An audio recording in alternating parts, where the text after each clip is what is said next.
Cool beans. Welcome to Dragons in the Dining Room. This is Nerevis, and I am DMLoxy presiding. I have my phone volume off. I need to fix that. So, welcome to Nerevis. And then there were 3. So, quick reintroduction.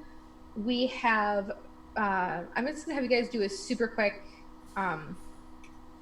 character name and class really quick, because I did get a DM requesting that. So I think I'll start with that, and then we'll do a quick recap of last session, and we will go from there. Oh, thanks for the sub, DM Thaco and Cosma. Wow, such loyalty. So whoever wants to start, otherwise I will call on you, respectively. The teacher's gonna have to call out names. Oh my god. All right, you don't rogue it. Oh, ooh, good girl. Hello, I am Bard in the North. I am playing Parisa, the Loxley. Okay, sorry, it's throwing me off because I can hear myself through the other one. Yeah, I'm playing Loxley. Good job. Yeah, that's a homebrew class race combo. So, I'm a tree person. And a lovely tree person. Thaco, why don't you go ahead and go next? I am DM Thaco. I am playing Eric Harwin, a human variant ranger rogue who has haphazardly made his way through 3 different worlds now, and apparently has managed to keep his pet raven with him by complete accident. Hey, Miss Fatal Pillow. All the love. Thank you for the cheers, Bard. Does your pet raven have a name, Thaco? Pet She raven. is known as Nerevis. I'm sorry, but the way that copper thing cut in and out, you looked like one of the I don't want to say it because I feel like that would be bad, but like one of the like Catholic pendants where they have the overpronounced halo of light around their head. It looks exactly like that. And when your hair cuts in, you look, yes, oh my god. Just enough like Jesus, you can pull it off. I'm sorry. You want to tell us about your character there, Rogan?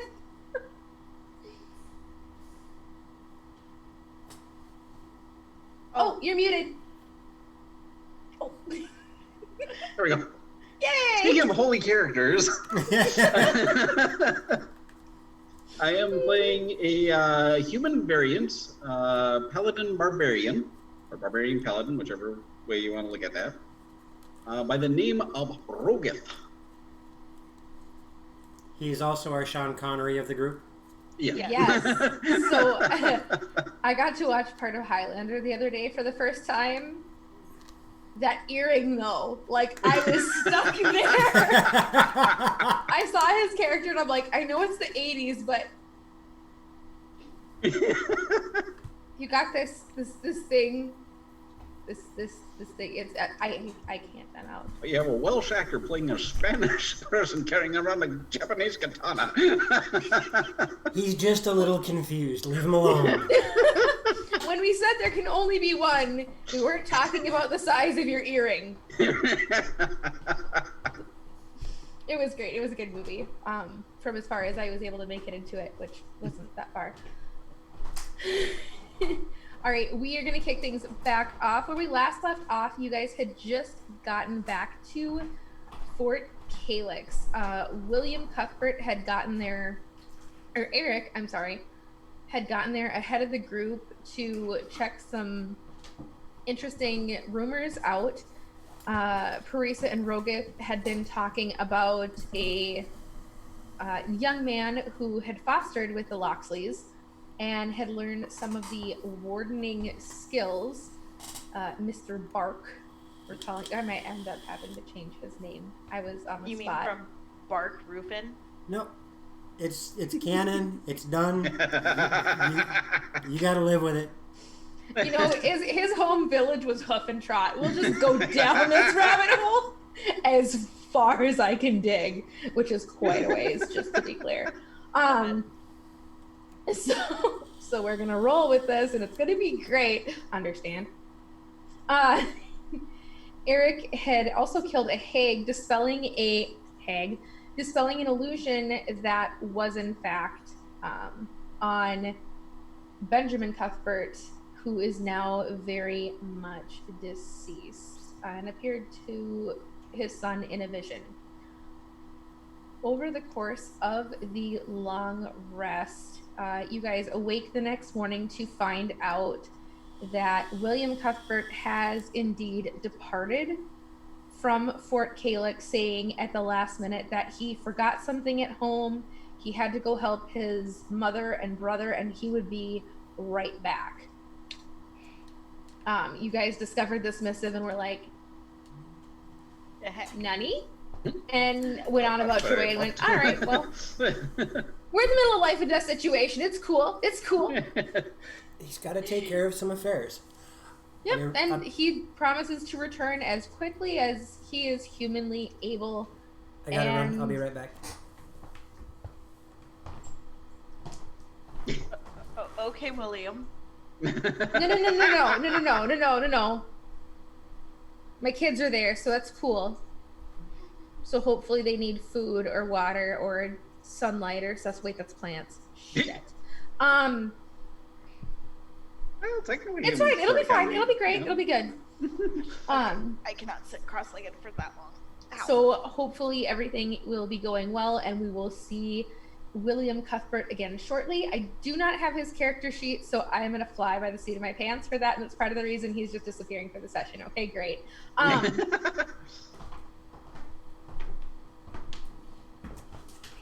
the turn. Cry a little. The next morning is clear and sunny, but there's a pall hanging in the air. Some of it is just with the death of such a profound personality as Benjamin Cuthbert. A lot of the ranks of the soldiers at Calyx are very distraught. They're putting on a good face, but they're feeling a little worn out. Fort Calyx is the front line for the swamp of Essos between that and the rest of the world, and they're starting to feel the strain of that. The Cuthbert family has in fact been part of the commanding force of Fort Calyx for time out of mind, and to have that foundation shaken has really harmed the morale. You guys find yourself in the mess hall for breakfast, discussing your next move. QRP, stage left. DM's gonna drink some coffee. I caffeinated her, so hopefully she doesn't kill us. Beautiful, beautiful woman. Oh, Thank you. And I only got us lost kind of twice. Yeah. It's Right? Twice. yeah, I don't know how you I can get did lost run away down again. there. Sorry, I'm not paying super close attention to chat. I should. I'm running away a lot lately. It's good for me. I don't know how you can get lost down there. I grew up down there. I did not. So I get lost very easily. I have a lot of confusion when it comes to left and right. Oh, okay. I can understand that. We can't use. I'm just. Can I sidebar for a second here? Because I feel the need. I want to give a shout out to all my guy friends that understand these complicated words like north, south, west, east, left, and right. God bless you all. Hey. We can continue on now. I understand north, south, east, and west. It's the left and the right that I have the hard time with. I'm not sure if that makes it better or worse, love. I have no idea. As long as you know that the taco stuff goes on the inside of the shell and not the outside, I guess you're set for life. So left and right isn't that important in context. I have an argument to that. Fire away. Nachos. Nachos aren't a taco. They're made out of tortilla shells. They just happen to be chips. I have no idea where we're supposed to go. I have no idea what we're supposed to do. All I know is that I killed a hag and they burned a whole bunch of bodies in the backyard. Being that there's such a pull in the air with all these people being rather despondent, perhaps our next move is to heighten their morale a little bit before we go on to the next part of our journey. Do you guys remember where you were headed prior to Fort Calyx? The same place we've been headed for like ever now. Since we started this campaign. We have been trying to get there, but for some reason, stuff keeps happening to stop us from getting there. The void of the gods. And stuff doesn't keep happening. Life keeps happening, like having to turn around and go back to the city. That happened.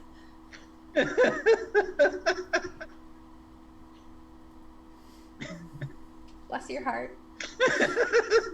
This is the campaign when characters go to die. Like, if we're not careful. Wait, I got this. Death. I love the players. They're good. I was going to say, being like sort of the goddess of death, I think I'm okay. He'll be like, nah, you're cool. You can go back up, continue serving me, and then we'll start this lich apocalypse. Not foreshadowing, I promise. Oh, not at all. Alright, one of the captains that you had not met previously does come to greet your group and ask if there is anything that you guys need. Nerevis is still recovering. Yep, I had spent the night making sure she was taken care of. Hey, Krabby. Hey, Krabby. What's up, Krabby? Parisa, I need you to roll me a wisdom save, please. Oh, jeez. Oh, boy. Starting off strong, are you? Likes horses. Oh. I rolled a 3. Ooh. As you're eating breakfast, for a brief moment, you feel a voice in your head. And it's almost that, did someone say my name? And you're turning around and you kind of look, but you can't place where it's coming from, and you're not even entirely sure you heard it. Gotcha. But for a moment, you could have swore something was saying your name. In your head. In your head. Not zombies, not zombies. Not campaign A. We're gonna ad-lib all this tonight. As we do every night, I DM, just to be clear. Oh, gosh. Here we go.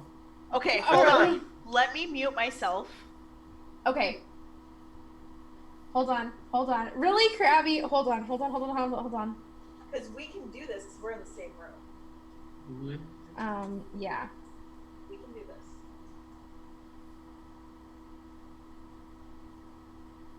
Okay. We just rocked out to this on the way down. I know, that's why I'm laughing. You're gonna come over here, though. Okay.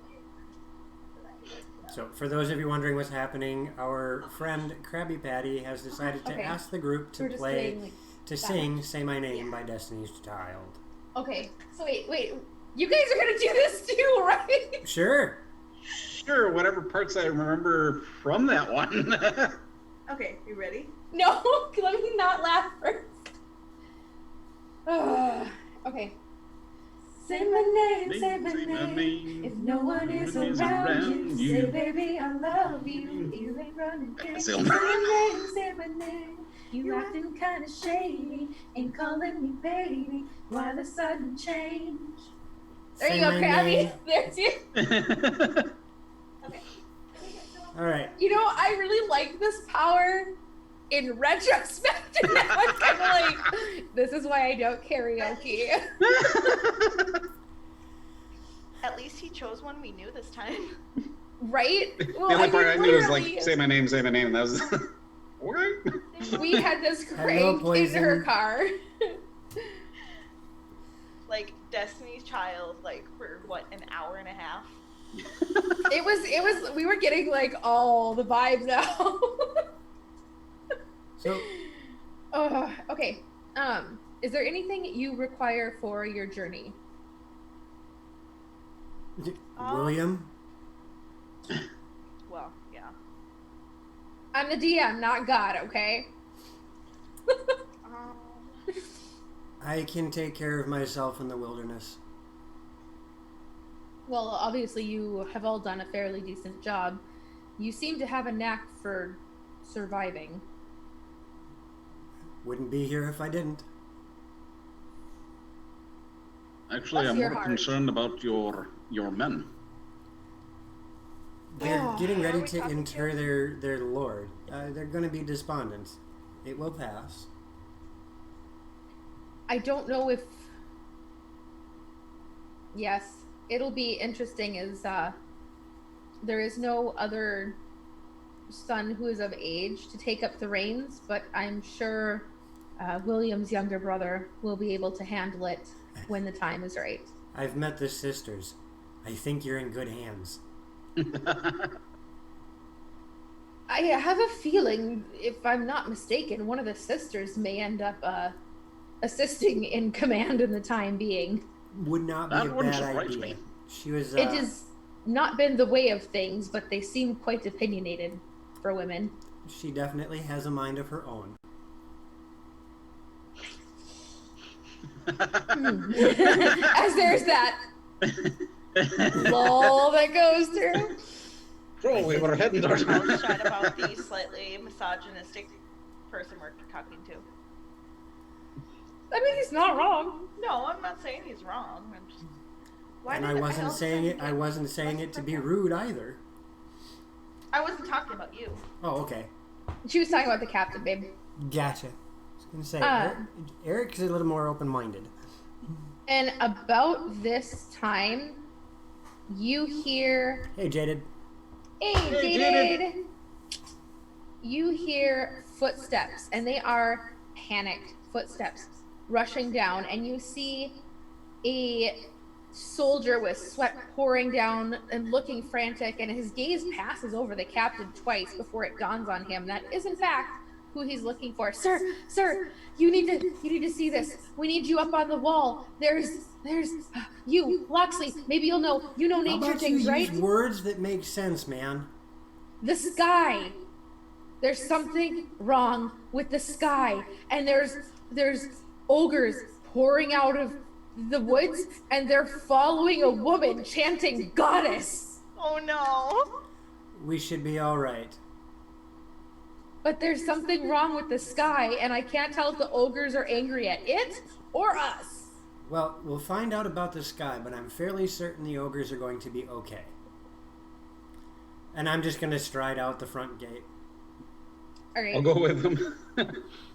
I guess I'm following. So are you guys going out towards the ogres or up on the wall? I'm heading out the front gate toward the ogres. Okay. It would technically be back gate. Sorry, that was my miscommunication. I'm going outside to where the ogres is. Okay. Alright, and you guys are following him? Mm-hmm. You get outside, and it does not take you long to realize that there is a strange cloud formation overhead. Oh, there's a magic person on the table. I got it. Okay. Great. We're gonna need it. For those who are curious, we have 1 nat 20, 1 nat 1, and 2 magic bursts. No DM advantages? You're the one who takes care of those. We have not gotten any of those yet. That's okay. I already have the advantage. I'm humble.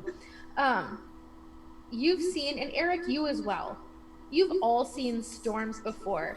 Paris and Eric, you most likely have seen the beginning of tornadoes, but there is it's as if the sky itself is warping into a funnel cloud instead of just the clouds.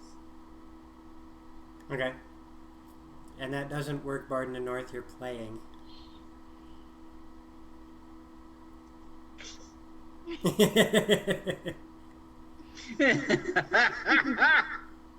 This may be fun later. Did you want me to roll something, Loxy? You don't have. You can if you want to, but you don't have to. It's just that. Okay. You walked out and were like, "Whoa," and you do in fact see. Sorry, go ahead, Eric. So you're saying, unlike a traditional funnel cloud, it looks like the sky itself is doing this? Yes. Okay. But it's that same shape. But there's no clouds that are doing it, it's the sky. Correct. Okay. I am going to... I mean, it really kind of twists your noodle a bit. I'm going to usher our friendly ogre and priestess, goddess, to the fort ASAP. Okay, so you start heading towards them. They are coming out of the tree line. And there is probably about 200 of these ogres. All shouting goddess. Goddess, goddess, goddess. And Morwen is sitting there with this kind of half grin. And then all of a sudden she opens this book that looks familiar to you guys. And the ogres instantly stop their chanting. And she raises her hand, and simultaneously, this entire ogre army goes and does this big, intimidating roar. Oh my. In the direction of the sky. And what happens to the sky? Nothing. The sky continues to do what it was doing. It seems completely ineffective, but they seem proud of themselves. And Morwen's looking back at him, and you can tell she's like, yeah, good job, you did it, good job. Trying to keep the ruse going. Dor and Trogdor are on her right and left flank respectively. They seem to have taken up the position of honor guard. I am going to ask Morwen what's going on. As you approach, she goes, well, I don't rightly know. I went up to him and I roared, and then Dor and Trogdor went through some kind of fighting ritual with him. I'm doing her voice horribly, I'm sorry, Minnie. And they fought the leader, and the leader was gonna win, but I guess they ended up winning somehow because they fought with more... I don't really understand. But now all these are following me, the goddess. Don't tell them I'm wrong. Please. Wait, so Morwen's the goddess now? She is in this game. No. She went with them. Priest is the goddess. Okay. But they think she's the avatar. Sorry. They think she's the avatar of the goddess. Oh, okay. Okay. So they're not even daring to approach you, Parisa, really. She explains that she believes convinced them that she speaks for you, and that if you were to even speak in the wrong tone, it could kill them. So she's kind of, holding your wishes. So how do Dor and Trogdor react when they see me? Goddess! They go to run up, and Trogdor looks like he's gonna hug you, and then he stops and is like, and they both just kind of flop forward on their faces, prostrate in front of you. Loincloths slightly askew. Oof. And not like the classy side cheek askew, like it's just, no, pull them down. Oh boy. You're welcome for that visual. If they're prostrate, if they're prostrate in front of her, that means Morrowind is getting the full moon. Yes, she is. Oh. At this point though, she's probably seen multiple. She's got enough notes to last a lifetime on pokers. So about this time, Eric, I want you to roll me a survival or nature at advantage. If I can find my d20s, I will. And Parisa, I need you to roll me another wisdom save. How does a 26 sound? Ooh. It sounds like the coffee of dice rolls. Dirty 20. Both of you. Awesome. Eric, between everything in your body suddenly lights up, and you feel the need to move from, oh my god, that scared me. Hi, Freya, baby. I looked up at the window and I just see this massive black head looking at me through the window. And all I could think was Cerberus, and I knew that wasn't right.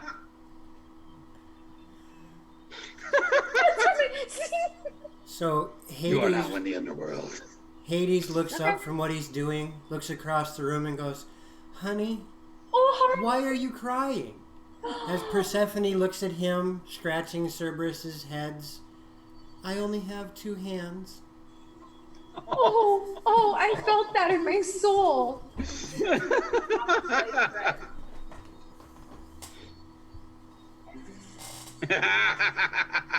We're here. I've got the power. Bedram. So, on that note. Oh gosh.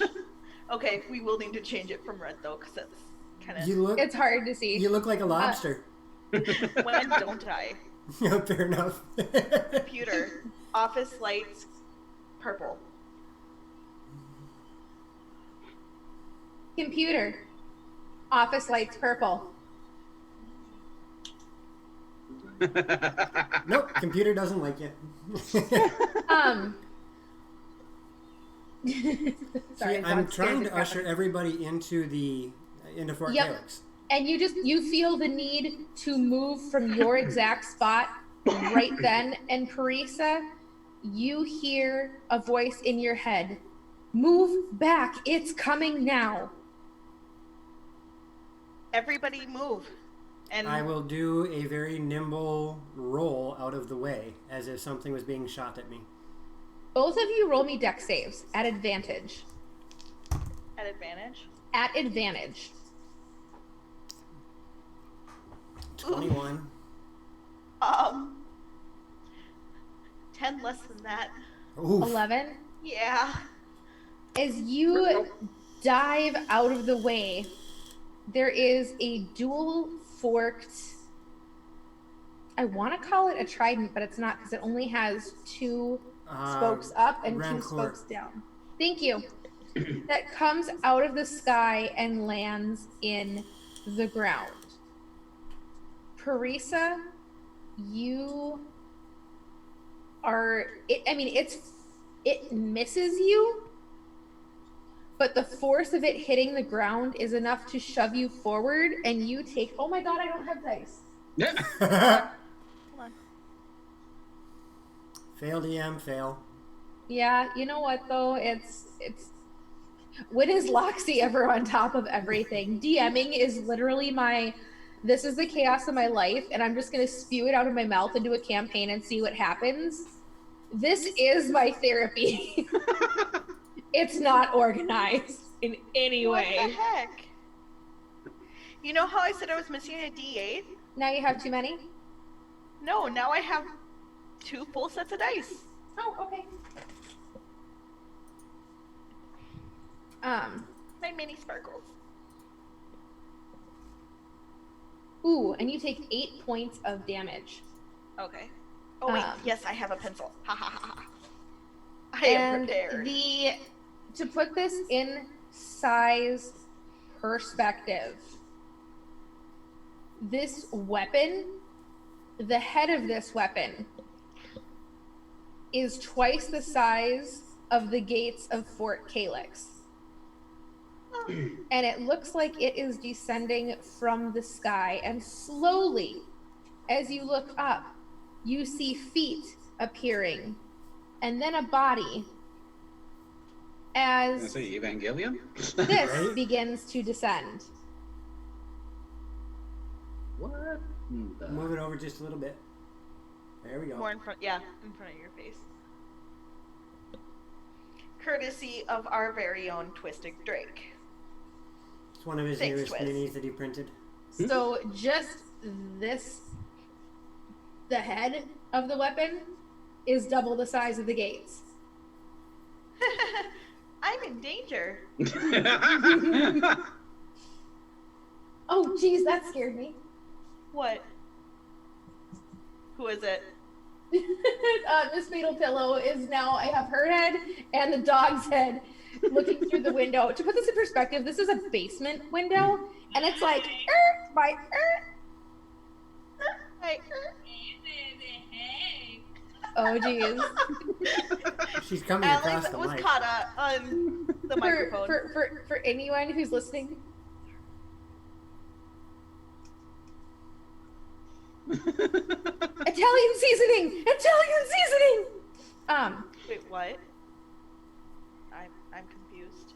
As this begins to come out of the sky, the ogres look up and begin to try and almost rally around the party, but leaving an opening towards Fort Calyx.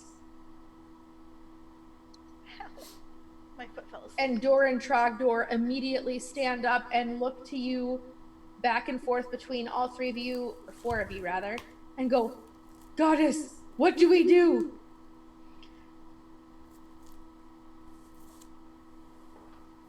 Protect the fort? And they start shouting orders in their native tongue or lack thereof, and begin trying to array themselves between this creature and the fort. It is descending. It is not fully visible. Like, only up to the knees are visible. Question. Answer.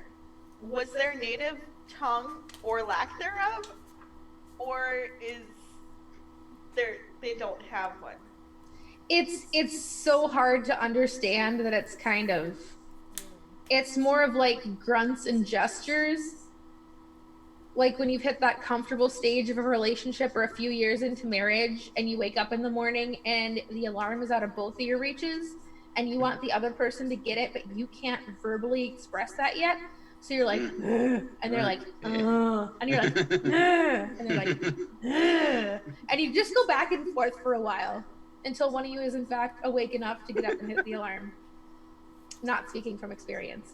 Thaco, what are you up to? I am going to...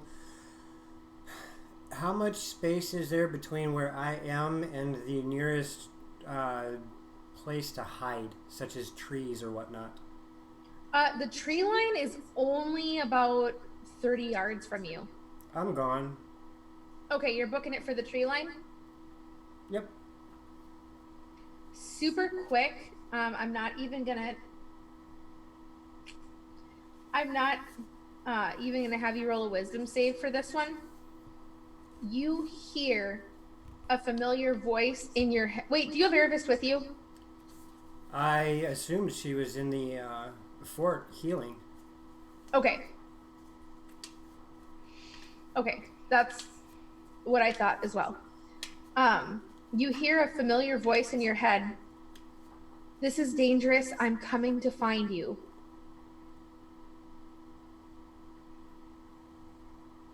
And you have a bit of a flashback, and it's similar to the ones you've had previously, but you see this nightmare in front of you again. You see a woman jumping in the way of a beam, and you realize, you're not sure how, but you realize that this voice does in fact belong to Erebus.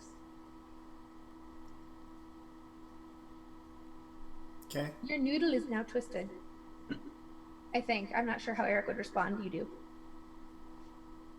I'm Yes, going Priest. to finish going to the tree line.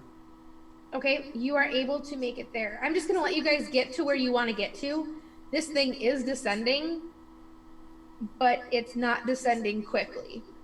I am going to summon Shiryu. Into your hand. It's probably more of a dignified sound than bloop, but...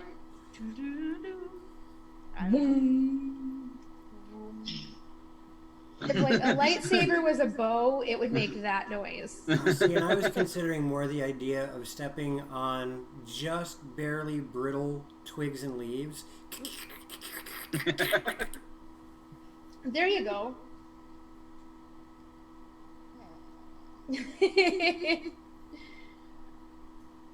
All right, Rogath, what are you doing in the midst of this lovely turn of events? Is the guard nearby? The captain guy, whatever. Yes, he's headed, he's outside the rear gates now, and he is shouting orders, trying to assemble archers. You guys aren't very far away from him, maybe about 40 feet versus the 40 yards to the tree line.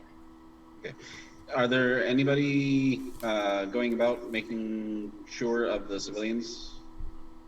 There's not a lot of civilians around Calyx, at least not on this side of the fort, so it's pretty safe there. You guys are on the back side of it.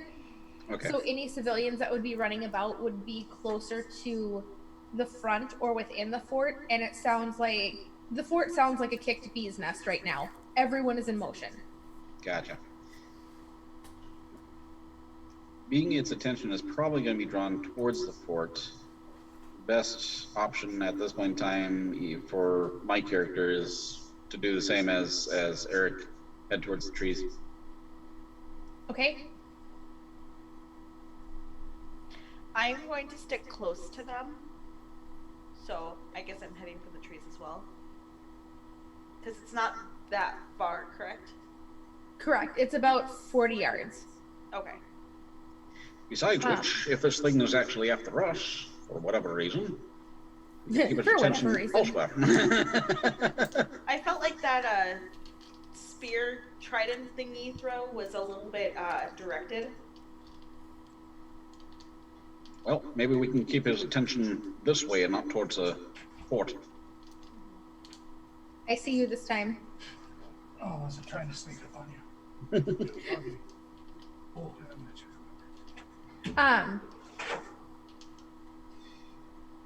just for sake of argument, I'm going to have you guys roll initiative now.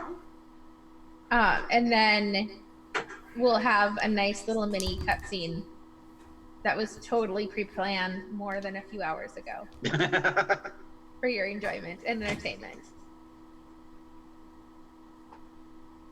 Oh my gosh, I am rolling like a champ today. Rogath. That would be a 19 altogether. Okay, Eric. 21. Okay. 21. Rogath, 19. Parisa. 9. Likes horses. And then, oh, okay. You got the good set, didn't you? Yeah, I did. Do you want to switch? No, that's okay. The blue set is the one that likes the 20s. As this creature is coming out of the sky, you realize there is something in his left hand. Is it the lady in white? No. Is it the lady in red? No, nor is it the lady in black, which is an excellent song. Look it up. As long as we're going with this. Oh God, we need to write something and like have a lady in purple. Ginger! Sorry, scroll moment. It is in fact a lady who looks very crumpled. And it's literally a turn over of the hand and a let go. And from the tree line, you guys recognize, only because of this, the hair, it is was in fact Isa. Oh. So remind me again, Isa was That was the bear lady? Yes, the laundress of bear form, who is also noted as incorruptible. No. And as this thing descends from the sky and its face is fully visible and it looks humanoid in form, but the face is skeletal and it speaks, surrender your lives in the name of Marasa. Rogan? Pally rage. I need you to roll me a con save. Paladin rage.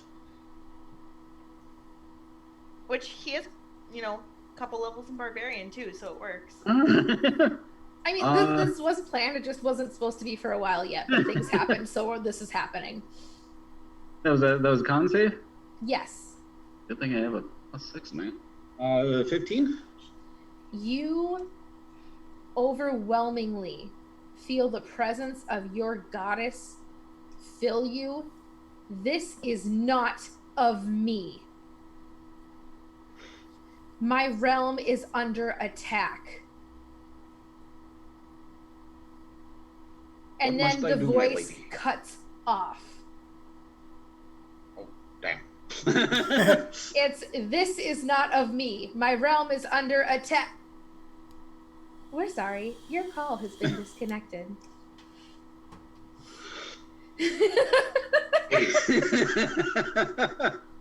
Now you need to lean back and let that brass coin, that copper coin come up. Yes!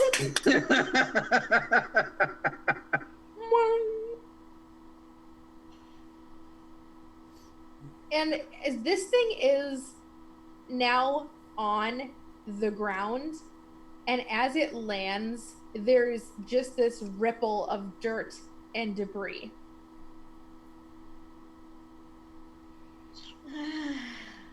Do you surrender?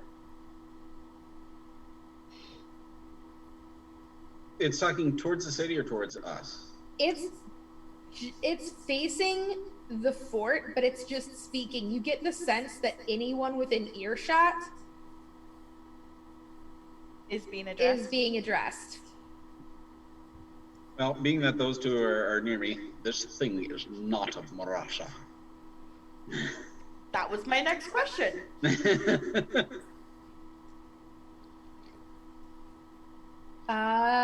Any other initial gut responses? I'm opening my pally senses. You are overwhelmed. You feel an evil. The second you start to open your senses, you feel like if you had not just been in direct contact with your goddess, you would be immobilized from just this. Evil doesn't cut it. It's like looking into the abyss and the abyss sucking everything you've ever seen or known into it. You feel the need for death, but not just physical death, but death of the soul itself. Eradication of all life. You get visions flashing through your mind of dwarves and Loxlies and humans enslaved, in chains. You see the world as you know it in ruins. You see hold on, DM notes that I made earlier.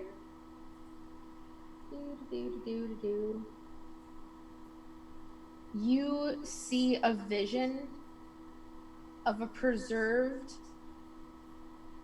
but very dead, almost like you're looking at a museum display of the Pantheon, but they are all dead, but their avatar forms have been preserved and are just hanging there. Gotcha. Almost as a mockery. Alongside Hylor and Alcor and Lyricil and all of the gods, you do see one additional form that's being displayed with the others of the Pantheon, but you cannot make it out. Gotcha. So you guys are probably watching me clench my hammer really, really tightly to the point where I'm physically bleeding. Oof. That's intense. Like, I feel for you. Starting things off is this big baddie who is going to reach down, pick up his weapon, and set it upright. Answer or be judged. Eric. I'm not here at the moment. You're hiding in the tree line? No, I'm not here at the moment. I'm just had a flashback of what happened. Gotcha. Okay, so I wasn't understanding the full context of you weren't here at the moment. Gotcha. You're still reeling? I'm lost in that at the moment. I'm not even aware of what's happening out there. Gotcha. We're gonna go down to, well played actually.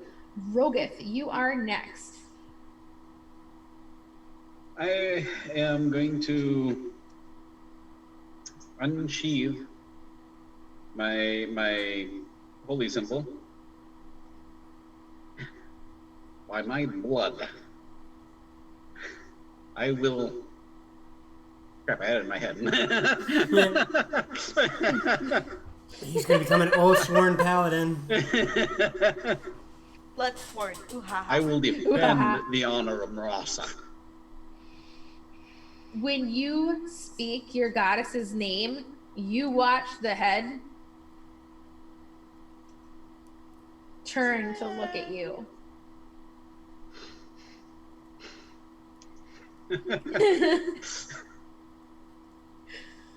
Or look in your direction.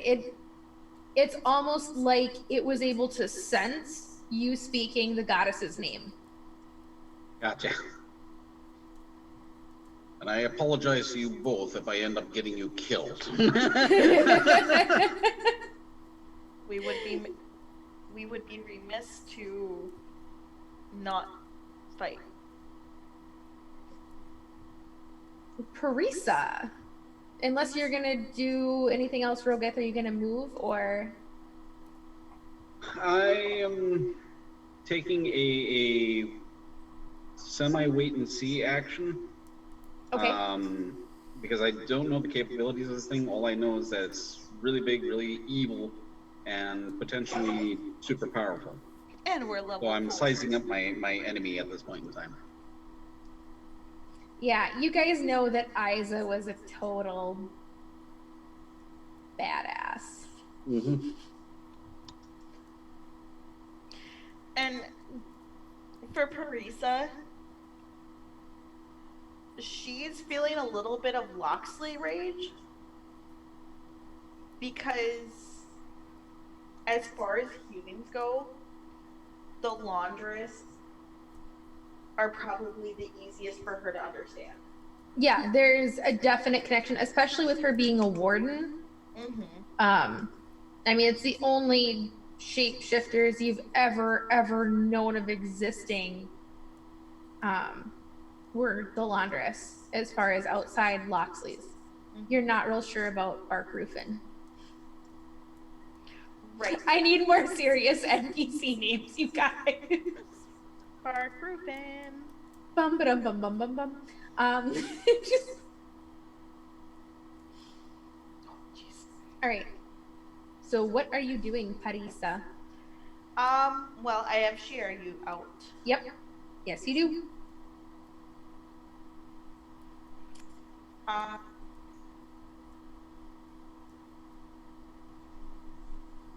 How far away is wow, I lost her name. The laundress. Isa? She 35 yards away. Like, he came down where you guys were, which was 40 yards from the tree line.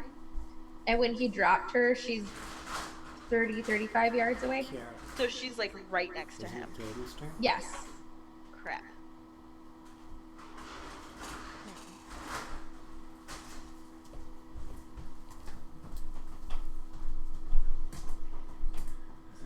Okay, let me think for a second.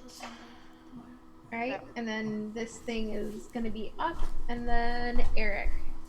Is at 35.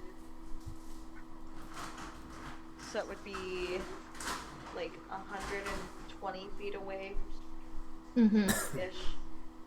I gave you guys a couple rounds just while he was descending, doing the wah thing. I 45. The most I could do is 90. You know what? I'm going to use my bonus action Okay. to cast Hail of Thorns, Okay. and I am going to shoot him. Roll to hit.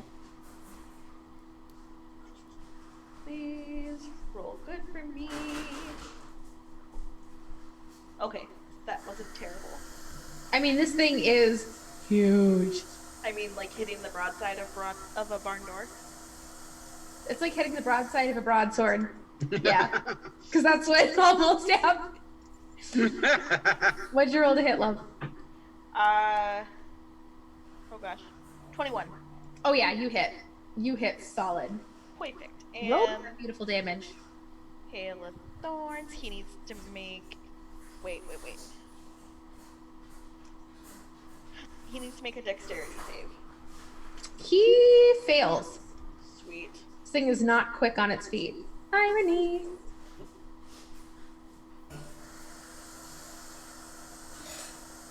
Oh! I just rolled max! Nice! Ah! So that is 18, 22 points of damage. And it's all magical piercing. Perfect.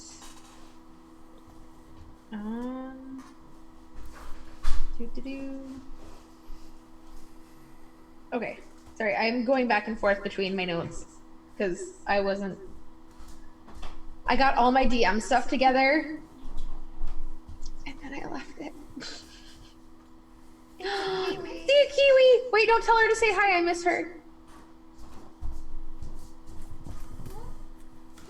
Hi, Mom. Hi, Kiwi! I miss you. Okay, I'm good to go home now, guys. My mom senses are tingling. All right. Your arrow hits and you can see this little burst. And when your arrow hits, yes, your Hail of Thorns activates, but you also feel like it did more than that as you see these little vines sprout out and attach to the side of this thing's leg. Kind of like the effect of, like when you fire kudzu. Entangling roots? Oof. Yeah. He doesn't seem restrained or entangled, but it definitely looked like it covered way more area than it should have. Cool. Oh, Krabby. I tried, Krabby. It does not like me for some reason. Jar of Hearts. Got it. Which means it is this thing's turn, and it looks down at your arrow that is firmly wedged in its leg and rips it out. And it does so aggressively that it looks like it almost rips out this chunk of flesh with it. Like the face is skeletal, but there's some muscle structure on the bones. And it just rips it off and casts it down. Using the edge of his foot, he kind of flicks what's Isa's body in the direction of the woods and lowers his weapon in the direction of the fort. You would be wise to surrender now.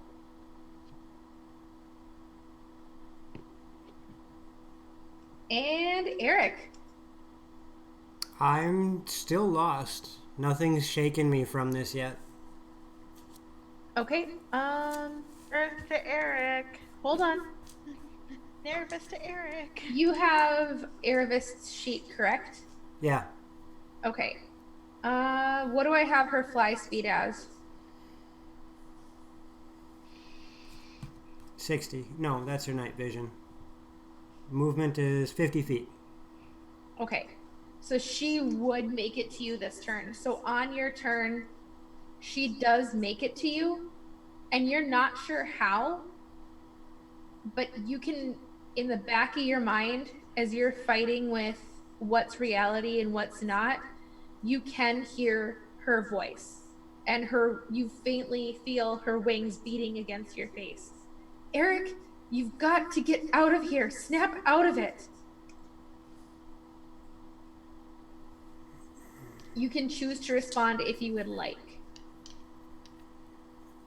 Like, this is a lot for your character, I know. Mm-hmm.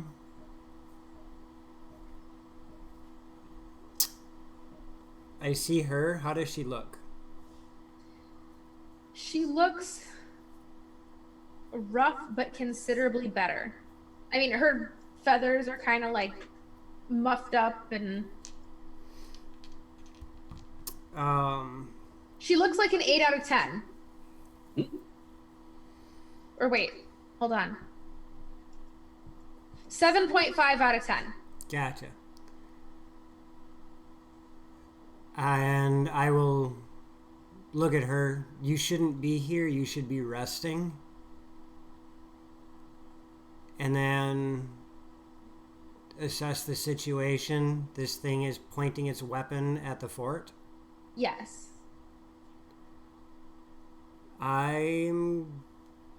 Okay. Do I know what it is? Ooh. With my chosen profession, right. do I know what it is? You know what? Just roll me a straight intelligence at advantage. 21. Nice. You are not 100% certain, as you've never seen one. However, going off the stories you've heard, the knowledge you've gained, and smaller versions of what you have fought, you believe this to be some type of, I don't want to say abomination in the sense of the monster classification. Right. You feel like it is somehow a cross between an avatar and a flesh golem. Okay. So, a Frankenstein avatar? Kind of. Okay. You feel like maybe this isn't, you feel like it's a puppet. Almost like, I'm trying to find the words to explain it. Hold on, let me get it. Brain.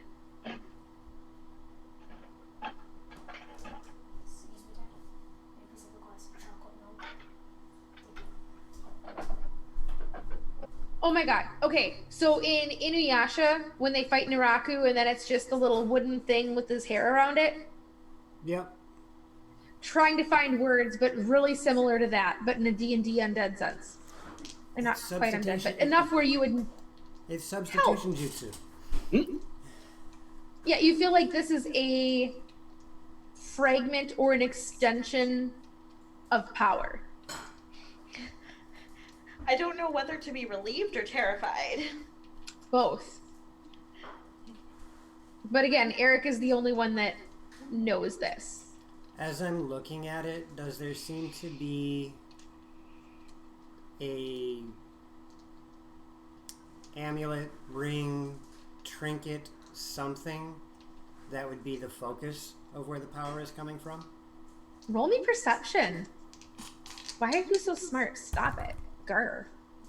Also, on their turn, the ogres, Morwen's just kind of trying to command them as best she can. And they have tried to line themselves between this thing and the fort and look like they are preparing to go on the offensive. That would be a 16. A 16? This thing is so large that nothing small stands out. As it's moving, you think you can see the sun glinting off something that looks like maybe a brooch on its cowl, but you can't tell from where you are with certainty. Then I would like to use my sharpshooter ability, do a called shot on that sparkling brooch thingy, and the only nat 20 that we have to shoot it. Yes! No! Yes! No! Do it!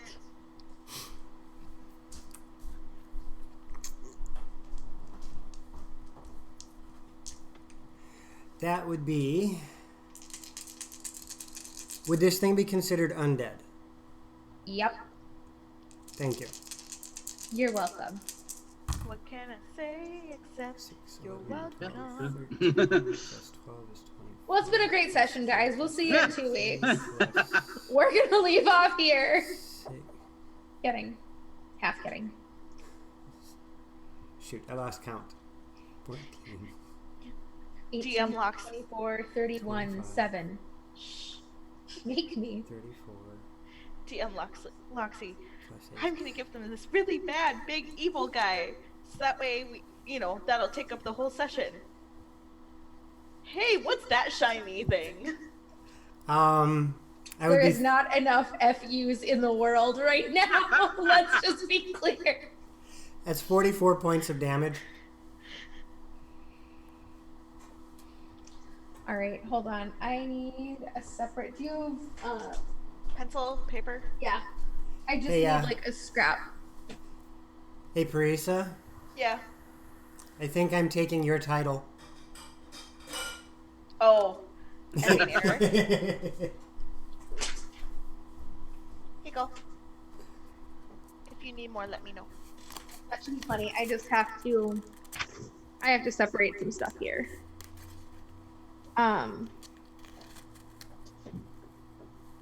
Your arrow strikes true, and you watch as this thing has moved slow. It has, and with its size, you have no doubt that it's fully capable of doing massive amounts of damage. Your arrow strikes this object that was glinting in the sunlight that you somehow stupidly thought to look for, you jackass. Just to be clear on how I feel about this. In case you... Oh. Yeah, tell me more. No, really, tell me more. I love you. Finish your description and shooing me out. What you just said, you showed me affection. I don't want to chew you out anymore. Okay. It reels and takes 2 full steps back and claps its hand over where you shot. And if you could see a skeletal face contort in rage, it does, as chunks of muscle start sloughing off of it and onto the ground. And by chunks, I mean pieces of undead, gross flesh, big enough to squish ogres like bugs if they'd been underneath it.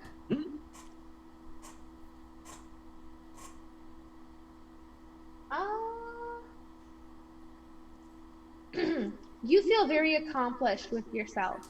Good job. Yes, I do. And your other wife just rolled you a 4. Rolled. Wait. No, she did it for For me, Sam. I think. Yeah, my other wife is now rolling for other women. I don't know. It said We'll sexy talk goddess, later. so my brain went to my wife. You know.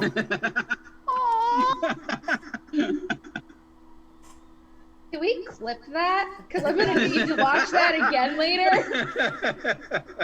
Like, that's gonna be an ace as a whole. The next time I'm mad, you'd be like, yeah, but do you remember this moment, babe? And I'll be like, oh, I was mad at you? What was I mad about?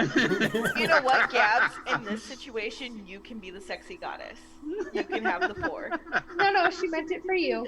No, she said it could be either. We get to fight over the 4. Well, I have DM advantage, so I choose to use that advantage to give it to you. Wait. What? Tell me more about being a sexy goddess, Sacco. I will later. No, I feel like Stream is invested in us at this point, and they want to see us succeed, so keep going. I love you.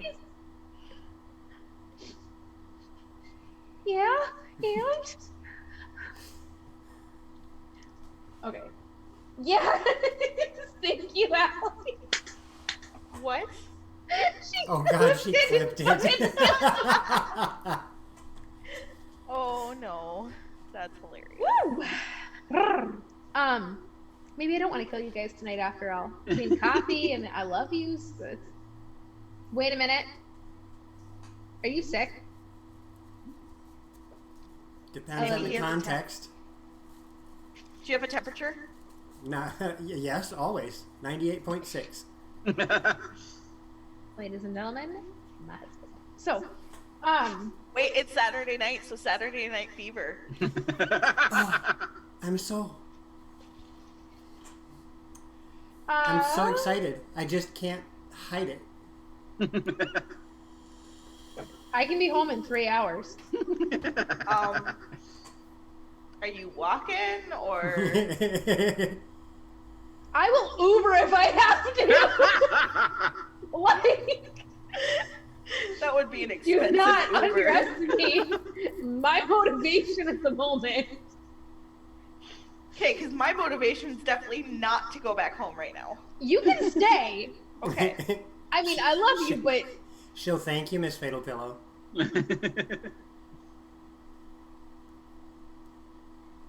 yeah, I know. Hey, Twiz. I realized that like 20 minutes ago, and I wasn't gonna say anything because I was flustered and trying to DM, and you know what? It's just. I was not gonna say anything, Twiz. I was hoping no one else noticed, and I'm like, if I don't switch it, no one will know. Thanks, guys. Thanks a lot. Motion. Ooh. Yeah, kind of figured with the motion detected at the front door. I need a light, you guys. Okay. So it was Eric's turn. Now I'm all. I hit the brooch thingy. You're all kerfluffled. Yep. I am. Okay, perfect. Roguth, you are up. There, now I'll fix it. This thing is how far away from us? Because he had to call me out, jerk. About 120 feet.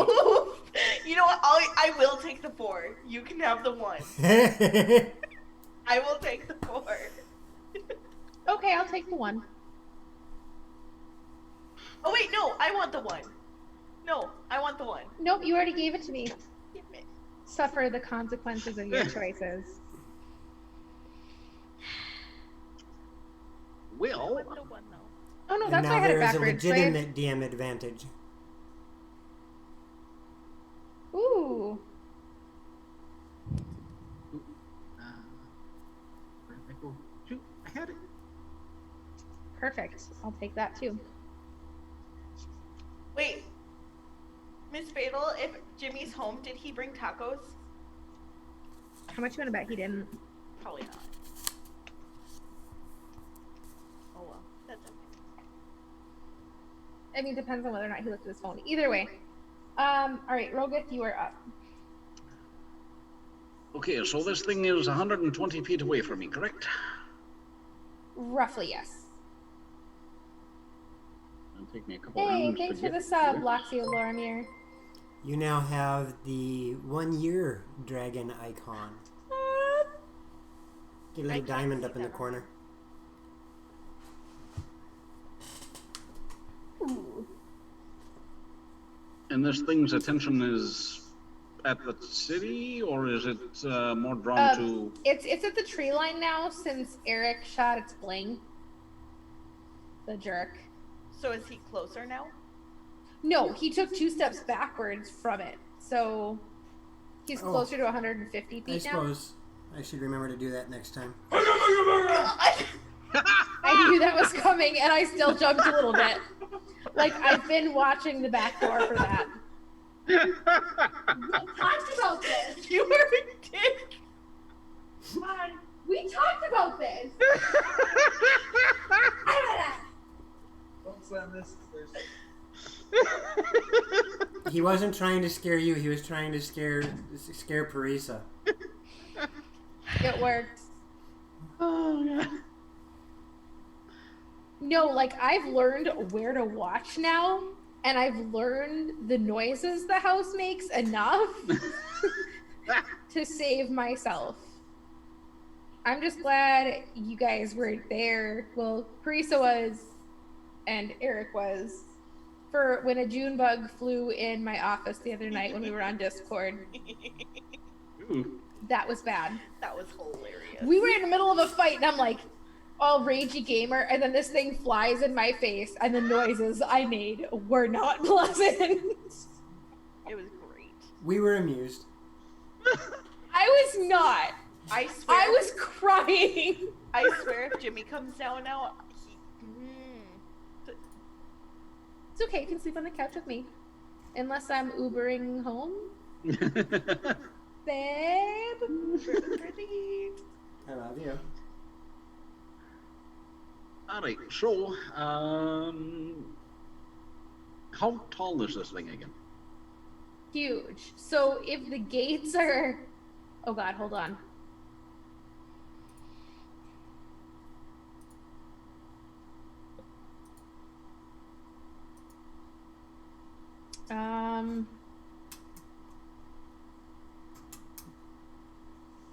It takes up a 30 by 30 grid if we were on a map. Dang.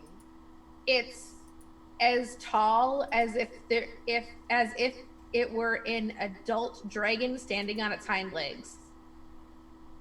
Is big chunky boy. Okay, and the brooch was up by its shoulder, correct? Yes. And I mean, its hand is still firmly clasped there. Its left hand. You said 30 by 30? Yeah. He is considered gargantuan. Yes. Holy crap.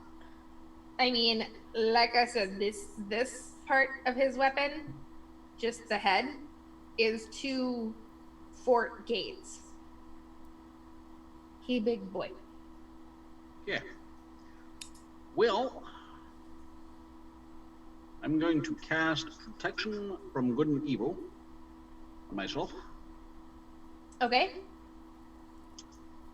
And as a bonus action, I'm going to utter a vow of enmity. Oh. Of course you are.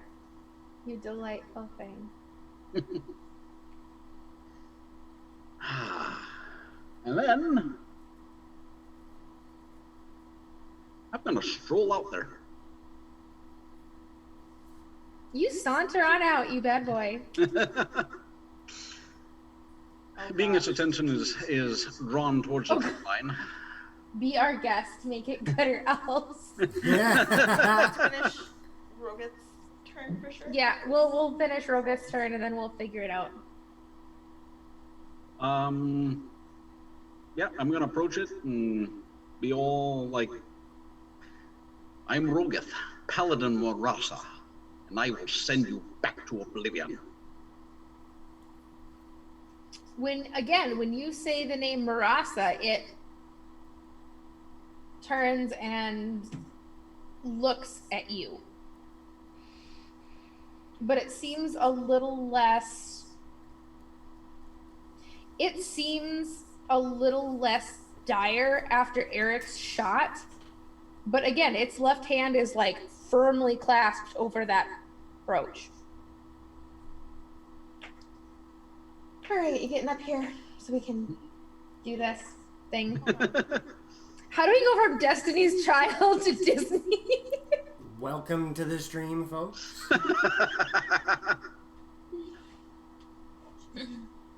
Oh gosh. Ow. Ow. Ow. This hurts. Okay. All right. We're getting ready. Be Be our our guest, guest. be our Be guest, our put guest. our service to the test. Tie your napkin round your neck, Sherry, and we provide the rest. Soup, show, hot hors d'oeuvres, why we only live to serve. Try the gray stuff, it's delicious. Don't believe me? Ask the dishes. They can sing, they can dance. After all this is France. And the dinner Here is never second best. All right.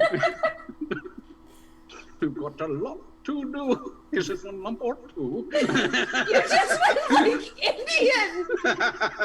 All right. We've got a lump or two. The stuff is delicious. Why we only live to serve.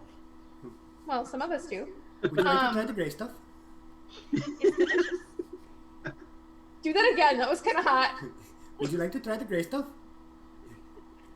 It's the best. As the dishes. That's the dishes? Oh, okay. This is so... All right, so that was...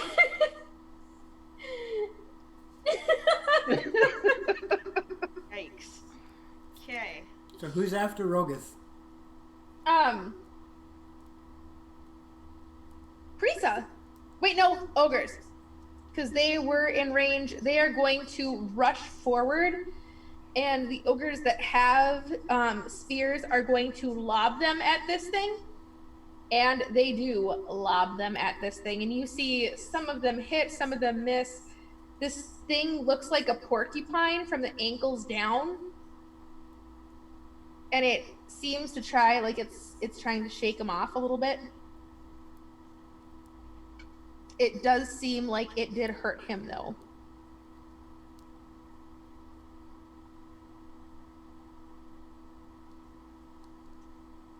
Okay. Mathing is hard. Math masters.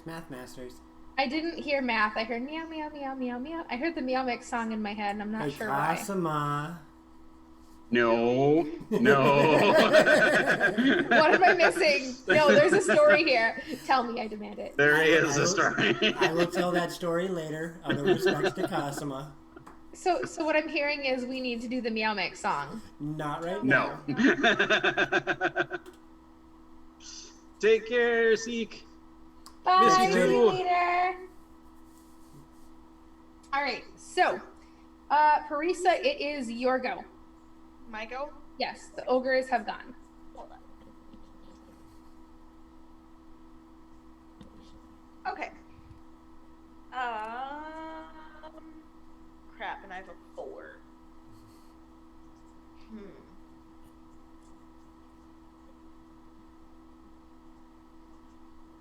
That is the wrong character sheet. Wow. Whoops. I am Parisa, not Kita. That would make a difference. Yeah. That would be a fun crossover. Could you imagine Katie and Kita and Nerevis? They die so fast. Oh god. I could never DM for myself. I would kill me in a heartbeat. I still need to find a game to put the Iron Ursine in. Tang, tang. Tang, tang. Just do his voice for me once, please, while she's looking. Right, so what you're going to do here is you're going to run up to it and you're going to grab your mining picks and you're going to tang, tang, and then the sharp pointy end, you're going to hit him in the ankles and then you hit him in the calf and you keep doing that until you get up to the top and then you just brain him over and over and over again. Then he falls down. Keep going. But when he falls down, you don't have to. Okay, we're good now. Thank you for that. Uh-huh. Oh, yes. You miss me.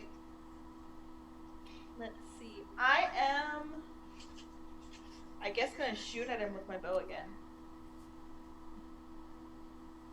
Yeah. That's a 10 to hit. You hit him. Really? Do I do damage? Only if you roll the dice to do damage. I'm the DM. I'll say when we're rolling dice to do damage. It helps. Roll dice to do damage. It helps if I roll the correct die. It does, in fact. Oof. That's what I get for not rolling the correct die the first time. 5 points of Okay. piercing. Okay. And Alrighty. yeah, that's my turn. Okay. That leads us to It. yes. Sorry, I had to do something in my head. Question, are the city defenders getting in on this too, or? They have archers on the walls. There's stuff moving, but when this thing said surrender in the name of Marasa, it seemed like there was... You can't tell this from as far away as you are. Shoot. There's definitely movement on the walls. Okay. All right. Anybody in chat who's hanging out, pick high or low. Hello.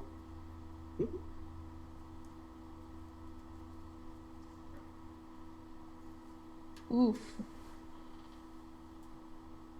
All right, Miss Fatal and David both said low, and I did indeed roll low. Oh, Jaden, sorry you said high. Low it was. So only, which is good for the ogres. As for this thing's turn, after it lowered its weapon, it took back and it swung. And as it swung, you watch as the bodies of ogres just separate in half. Almost like a wave of energy came off of this.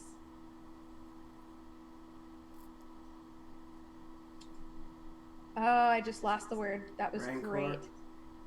Thank you. And split them in half. And of the 202 ogres that were there, 200 plus Doran Trogdor, of course, 40 of them are instantly slain. Oof. He literally just went and made a swath through them, and then takes 3 steps forward, and again lowers his weapon at the fort. Surrender in the name of the true God of Death. Interesting. Eric! We'll get angry. I'm going to call out from the trees. The true God of Death doesn't need a shiny bauble to make him strong. You know this thing heard you, and you see that it does the undead shoulder twitch. You might not know what that looks like, but whatever you think it looks like, it's a little bit sassier than that, and you got it. Yes, it is, Twiz.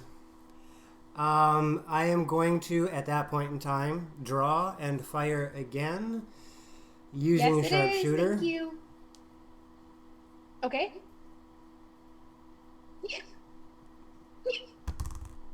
Why? Does a 14 hit? Yes, it does. For 22 points of damage. Okay, and you are sharpshooting at the brooch? Or, sorry, not 22, 32. No, he's facing the wrong direction. I can't. Gotcha. I'm shooting at the back of his head. Gotcha. So that's 32 points of damage, and I actually did another 10 points of damage with that first attack because I forgot to add sharpshooter to it. I will let that damage go through. And then I'm going to hide. No, and then. Go for it. That would be a 27. 27 to hide? Yeah. Jerk face. Nerevis also goes on your initiative. And No, she doesn't. I am telling her to stay put.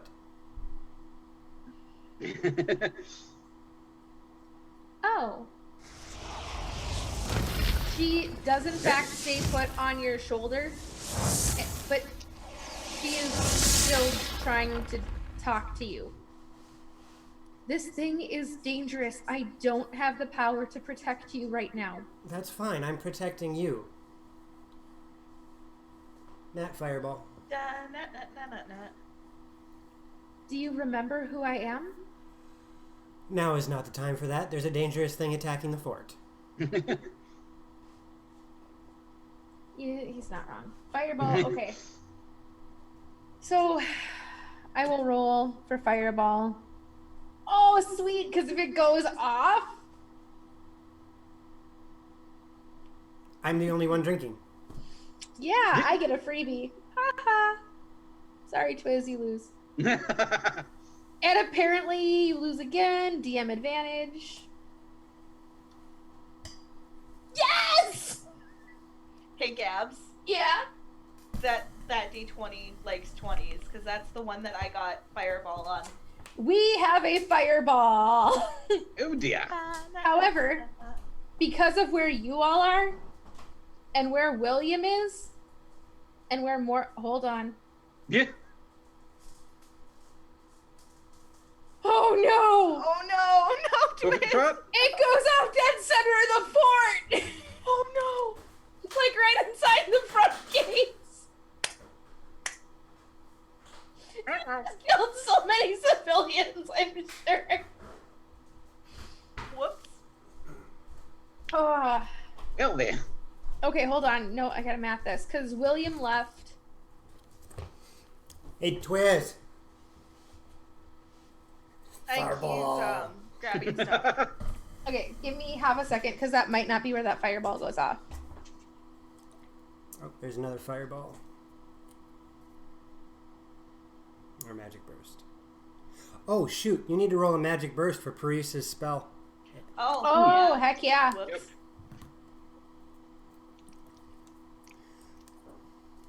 Can you roll it, Thaco? Since Yep. you have all the dice Give there. me a second here. I gotta... What is it? Oh God. Wait, what is it? What is it? Hi, Glenn. Do you need 6 riders?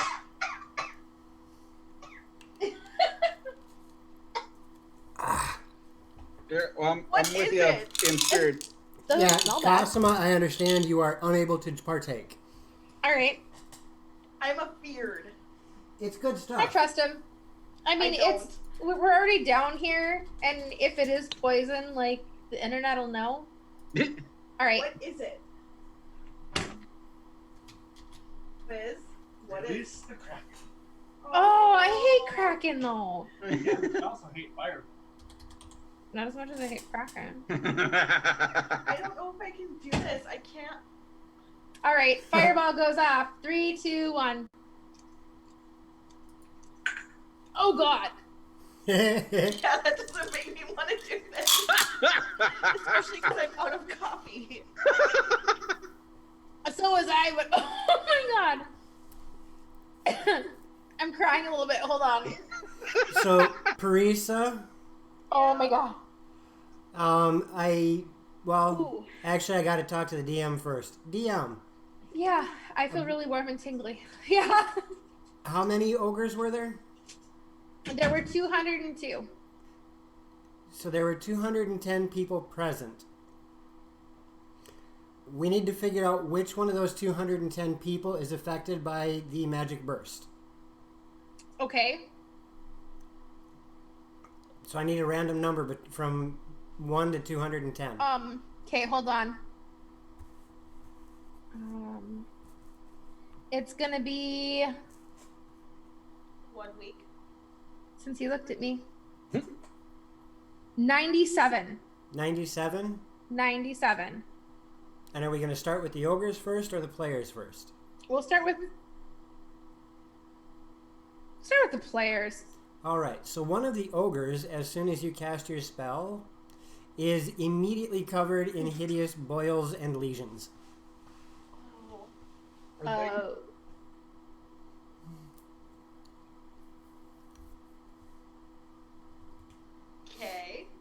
That was the effect of the magic burst. Okay, I see what you did there. Okay. Oh my god, that shot though. I got my fireball. Next time I'm bringing some travel fireball. Right? Ooh. Like, I was chilly and I am not anymore. Alrighty, so. All I can think is, how does the grouch couch do it? Like, I have so much mad props for you guys right now. And your poor livers. Right? Alright, so. Great. Fireball went off, and I believe it's Rogath's turn. Yeah, DM derailed because I'm still, like, legitimately tearing up a little bit from that. What's the problem? Yes, Rogath. It's not as bad as Everclear. So it took 2 steps towards the city, which is how many feet? It took 3. So it was knocked back 2, took 3. It is now triangulating. DM is mathing. No longer an isosceles. Yeah, because I technically live in a little bit closer. I know, to you right, guys, Twiz? I remember the first time I took a shot of that stuff, it almost killed me.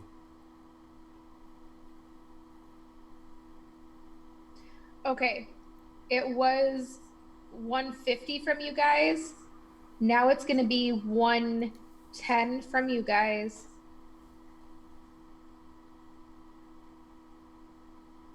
Nope, we're just going to make this easy. It's 100 feet from you guys, and it's 100 feet from the fort. Done. Yeah. So it's going to take me another couple rounds to get to him. So I'm going to move forward menacingly. Okay. And how far are you moving forward? I'm doing my full movement. Okay. Are you double moving? Not yet. Okay. Are you Actually, taunt it again? What's that? Are you going to taunt it again? I shall taunt it a second time. You silly English cunt.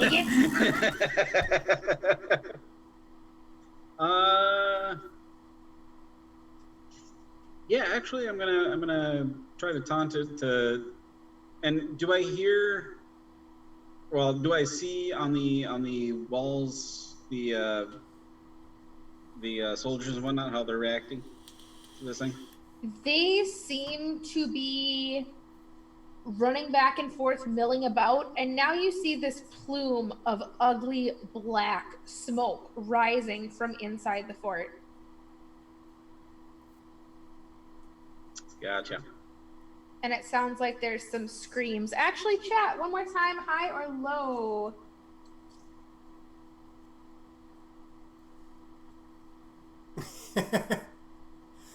Thank you for that, Seekazilla. I will add that to Eric's knowledge. We need to make that a quote. A Dinder quote. Fun fact, liches hate hugs. High. 45, I rolled low. Oof. You guys, the map wasn't bad. Well, it And was. I'm gonna taunt it by stating, there's only one deity whose death is her domain, and you do not serve her. Roll me intimidation at advantage.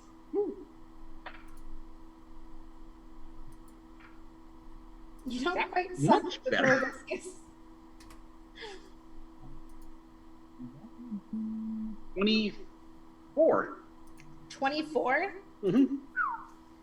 This thing looks at you, and your holy symbol on your hand glows briefly, and its left hand is shot back from the brooch as if the brooch burned its hand upon your declaration of the one true goddess of death.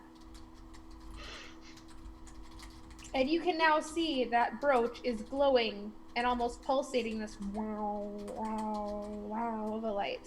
Does it look like any symbol is on the brooch, or that I can discern at this point in time? Or there is no way to tell from your guys' distance.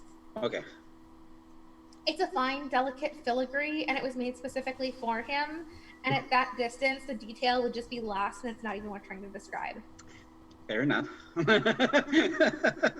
feel like that was passable. Yeah.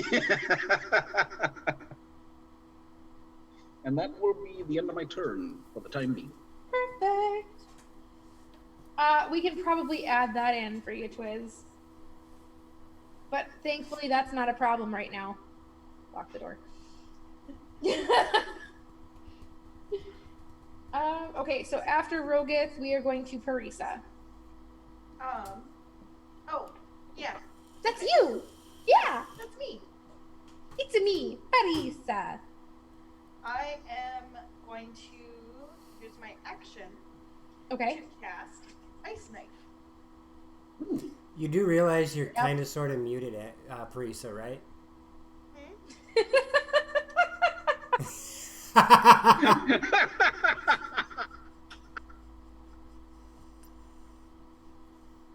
You said I was muted? Yeah, you're a little on the mute I side. can see as they're crawling out the door behind. Is that better? That's better. You sound a little better. Okay. Oh my gosh. I am going to cast Ice Knife. Ooh. Is a roll to hit. Oh, that was great. Are you freaking kidding me? I rolled another 3. That is my third 3 of the night. So what is your total to hit? 9. You hit it.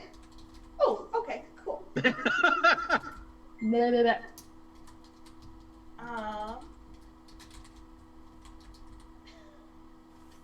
Do I want to know?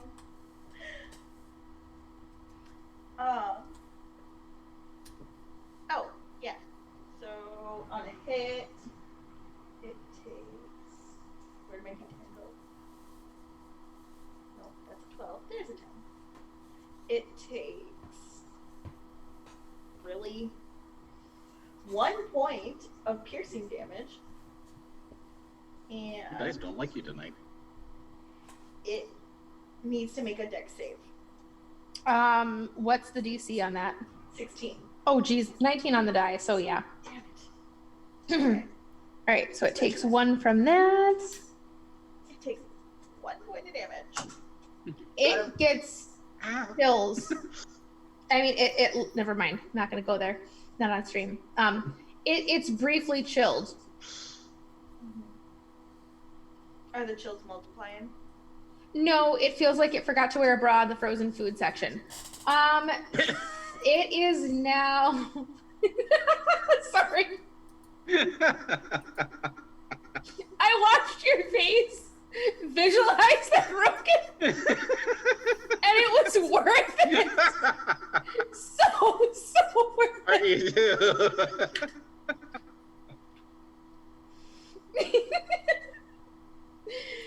Alrighty. Okay, so where do we leave off?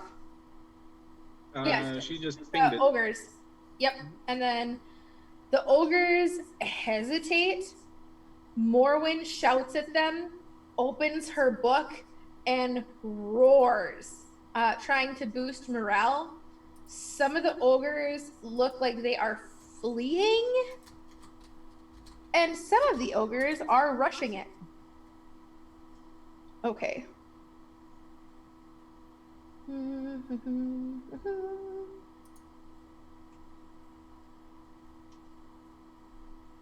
Uh, 85 of the ogres rush this thing, and they all start hacking at its feet, which is proving to be slightly effective as just chunks of grossness are flying off. And they seem to be doing considerable damage. This thing looks down and its attention is fully on them, basically hacking its ankles off, and it is no longer paying attention to the brooch. And it's its turn.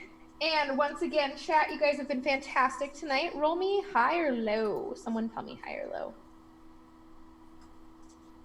First one to say it gets it. This is low. Just did. And that is a 98. Sorry. That is not, in fact, low. So, of the 85 that rushed it, dice are rolling. Oh, I take the 1. I'll take the 1 on that. That's better for you guys. 23 of those ogres are no longer with us. Oof. And I mean, it's literally, it leans down and backhands around its ankles, and you just see bodies fly. How badly are the ankles looking at this point in time? They look rough, but because he's so huge, he's still, you're fairly certain he's still going to be able to walk. Okay. But it's definitely, it was something he had to stop and pay attention to and ceased forward momentum. Which leads us to Eric.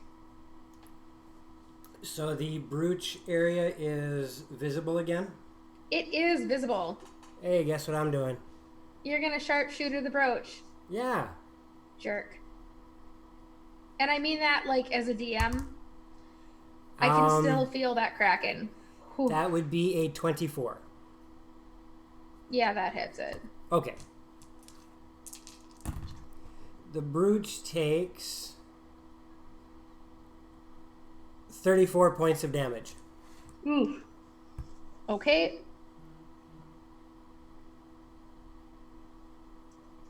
You watch as your arrow hits it, and another pulse of light emanates from it.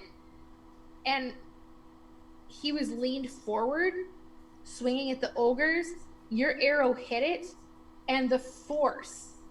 It's almost as if when your arrow hits the brooch, the force hit all of him, and it is knocked on its side.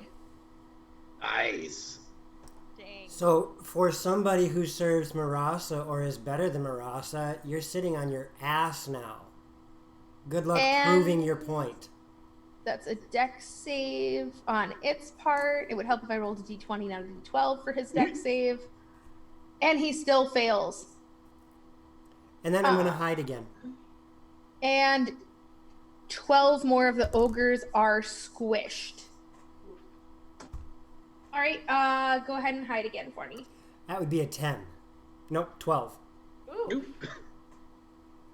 I rolled a 4. Oh. You're not entirely certain that you're as well hidden as before.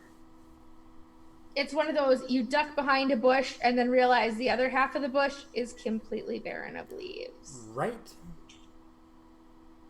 Miss Fatal, I think that's on cooldown. I believe it is. Alrighty, that leads us to Eric. Anything else from you or anything Nope. with Erebus? Nope, Erebus, I am going to make sure she sits her ass on my shoulder and does nothing else. For once in her life, she seems to be listening to you. Something about her vaguely remembering being called a beautiful goddess. So, it's whatever you're doing, it was working. I got lucky.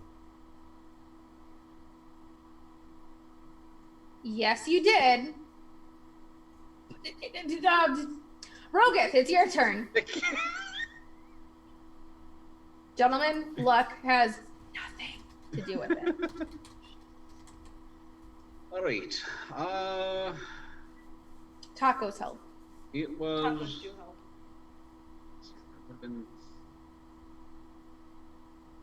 Should be in range next turn, I think. So I'm going to double move. Okay, because you had moved 30, which would have put you 70 away. If you double move, because of how he flopped when he's laying down, if you double move, I'll let you get there. Okay. Then I'll do that. All right, you are up there, and even though your pally senses aren't necessarily open, you feel rage. This thing is an abomination and an affront to everything you've ever considered holy. Yes, Marasa is the goddess of death, but it's a very serious domain and reign for her. It's a healing of the souls to move on for their next round. It's not hell. It's recover from everything you went through in life. This just feels like death on a level that I previously I can't. Oh wow, this isn't good. Moving forward, it's bad. He's bad news. You don't like him. Okay. Good. So basically utter negation. Well. Yes. Fair enough. Perfect. I'll have to roll that. All right. Anything else out of you, Rogeth? There isn't much that I can do at this point in time, but I'm going to see if I go into Barbarian Rage, because I'm so angry. High or low? Low. Get Okay. low, get low. I do not.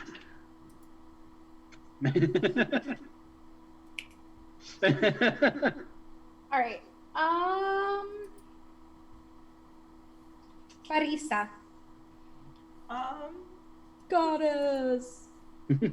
I'm going to attempt to shoot the brooch as well. Okay.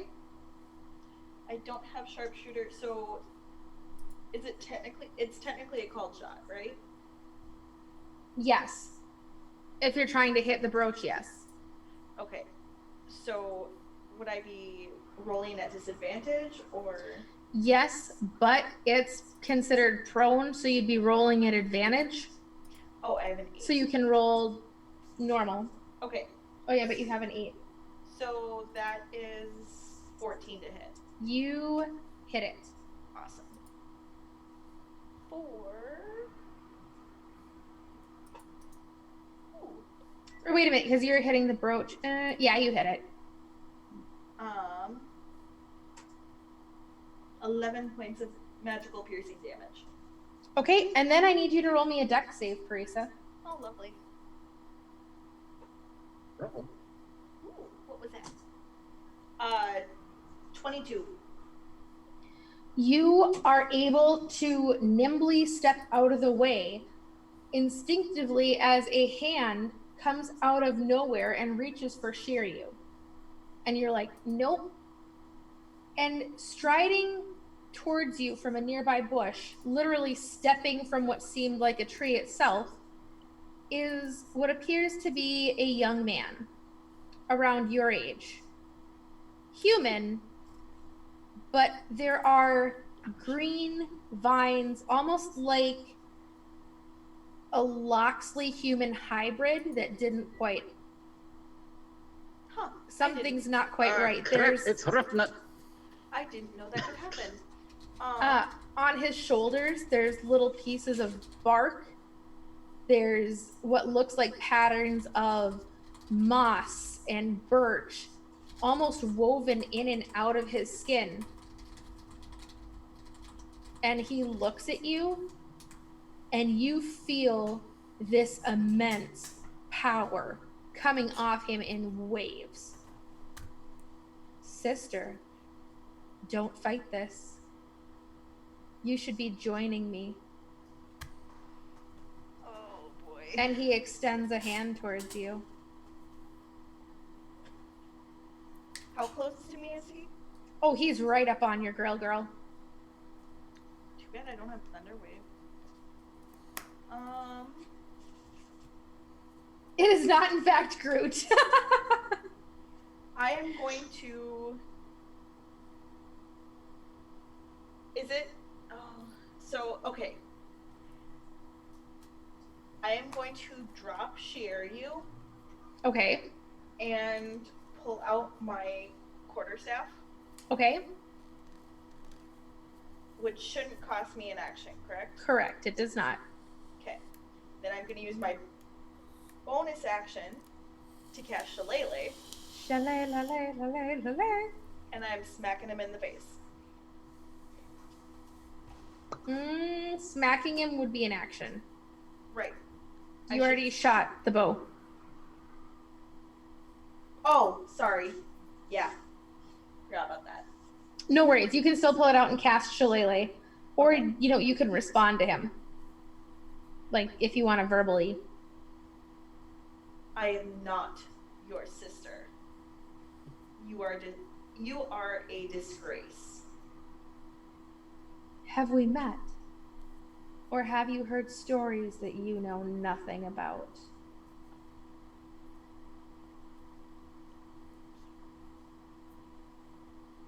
I know enough. Do you? Do you really? Maybe you're not ready. You should ask your mother why you are her only child. And then he steps back into a tree. Gosh darn it. All right, so that leaves the ogre's turn. And the remaining 50 are going to attack it. Of the ones that are left and didn't run away like pansies. And they are frenzying as this thing is down, and they do a lot of damage. I mean, a lot of damage.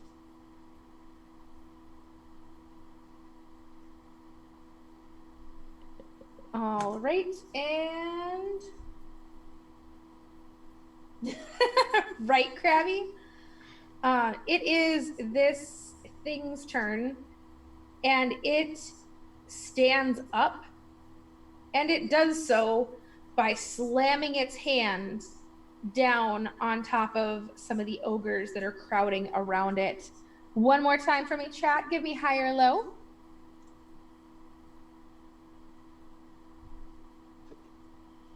Chat, you are like my co-DM tonight, and I greatly, greatly appreciate it. Hi. Travis says hi. I did, in fact, roll high. So only 10 ogres fall from that. Which is good, because otherwise it would have been not good. Or, in fact, bad. All right. It stands up. It squished some ogres, and it bellows. My master will have all your souls as he feasts on the pretend goddess.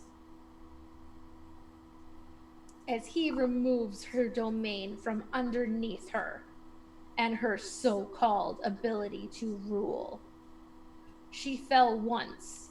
She will fall again. And this time, there will be no rise. Eric! From my seclusion. Oh, but I thought you were the god of death. You're just a puppet. And I'm going to shoot at the brooch again. Rolled a hit. Are you sharp? Yes, I'm sharpshooting. Are you doing your I want to hit that thing really good ability? Yes, I am. Okay, and I hit you. that thing really good with a 16. You definitely hit it. And I do 25 points of damage to it. Nice.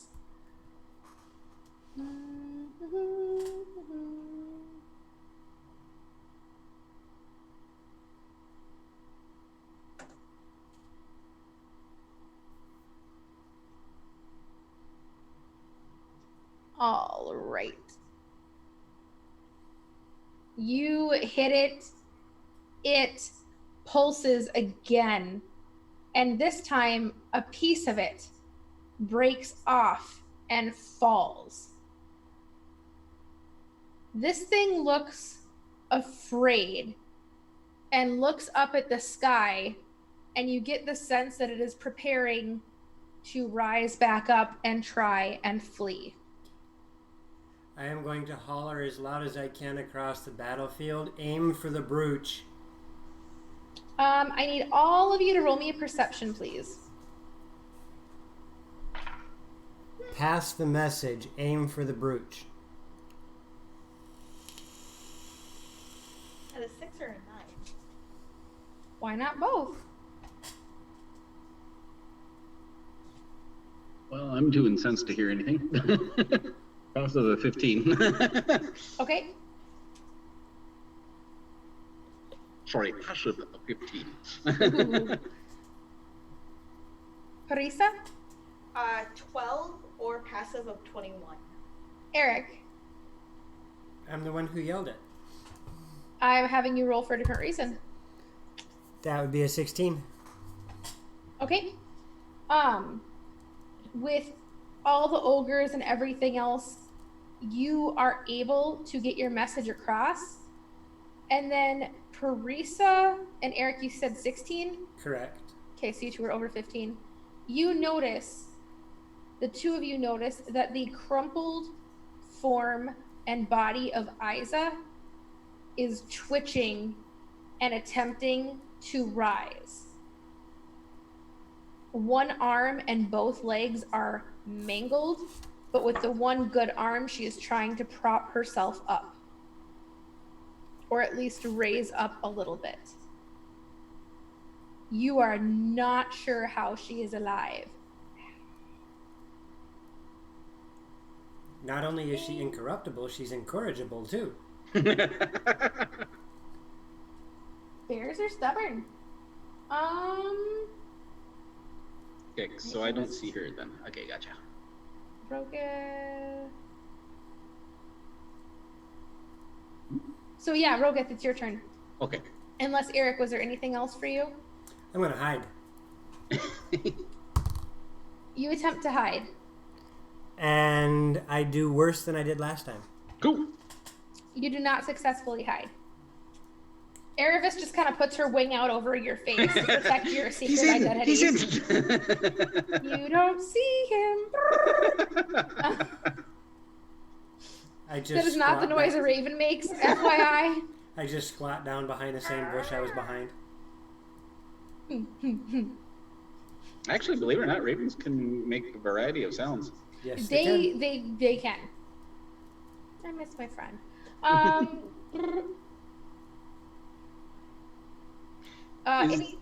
Rogath, go for it. Is the brooch in my range of striking? For melee, no, because it is again standing. Okay.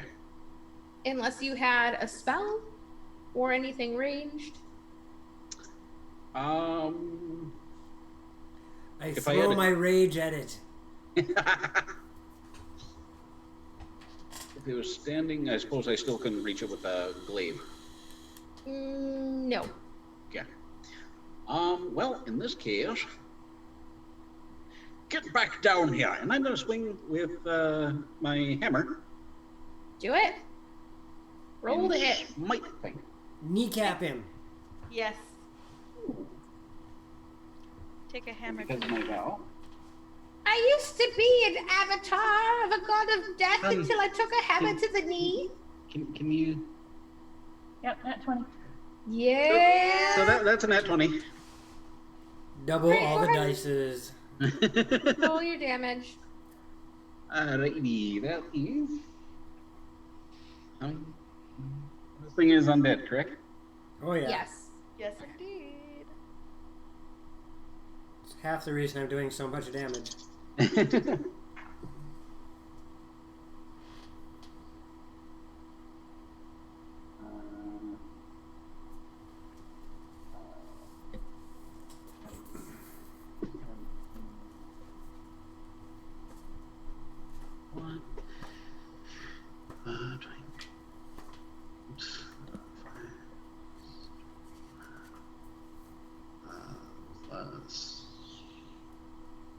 When you no longer trust your hosts not to be buttheads. And you I got eyes. Like, when you hear the floor creak and you're like, Meerkat's got nothing on us right now, just saying. So that should be 58 points of damage if I did this correctly. Nice. That's awesome. Good job. As you swing with your hammer, you feel your hammer hit, and then you don't feel resistance as you completely remove the right ankle from its body.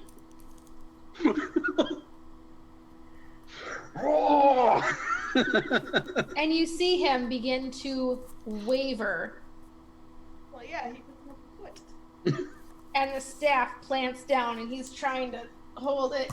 Ooh, there's a no nat 1. Thank you, Miss Fatal Thank Pillow. All Is right. that 20 still on cooldown? I will double check that. And that's that. We will finish off this round. Parisa. Yeah, Cool. it's still on cooldown. I am going to start booking it for Hey, DM Isa. advantage. Okay. Go ahead. No, go for it. Because she's a good 120 feet away, right? Mm-hmm. Okay. I am going to cast Longstrider on myself, Okay. which gives me 45 feet of movement, so I can do 90. Perfect. So as you near her, you can see where she is. No, sorry. Only 45 because it's an action to cast Longstrider. Gotcha. So you're 55 feet away from her, and you see that you have no idea how she's moving, let alone alive. It literally looks like her right arm and both of her legs have just been crumpled up. I mean, her ankles are up by her hips. It's not good. Oof. And she's trying to prop herself up enough, and she is She is gazing at this thing fairly seriously. And it looks like she's trying to focus her gaze, but you're far enough away you can't tell what she is doing. And then it is the ogre's turn, unless there's anything else out of you, Parisa. No, that's it for me. And the ogres are hacking away at it. The ones with javelins are trying to throw them up to hit the brooch. A few of them succeed. They're not a ton of damage, but enough where 2 more pieces of the brooch fall off and crash down. The left ankle is almost completely decimated. As I need... no, that would work that way. It begins to fall prone as it no longer has feet connected to it. Yes! Oh, that's a bad fail.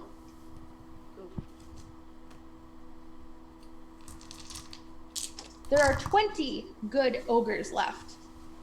Wow. Do you guys care if we go just a little bit late to break and go through one more round of combat? That's This should be fine. our last one. Perfect. Alrighty, which is its turn. It is not going to attempt to rise. It is instead going to raise up and looks around and just tries to sweep its arm out in an effort to take out as many ogres and potentially Rogoth as it can. And as it shouts up at the sky, "Master, I didn't kill them all. Send more." And the sky begins to right itself and quit swirling. And Rogoth, I need you to make me a dex save. Dex save. Oh. Oh, okay. That would be 22. 22, you make it. You are able to get yourself out of the way. Many ogres are not quite so lucky.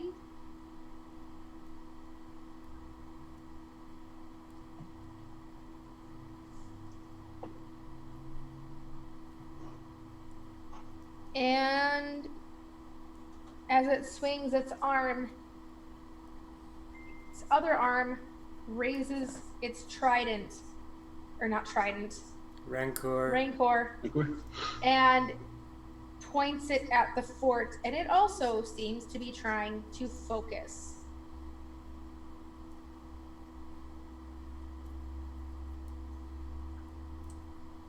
And Eric. I am going to get myself into a position to where I can see the brooch, and I am taking another shot. Go for it.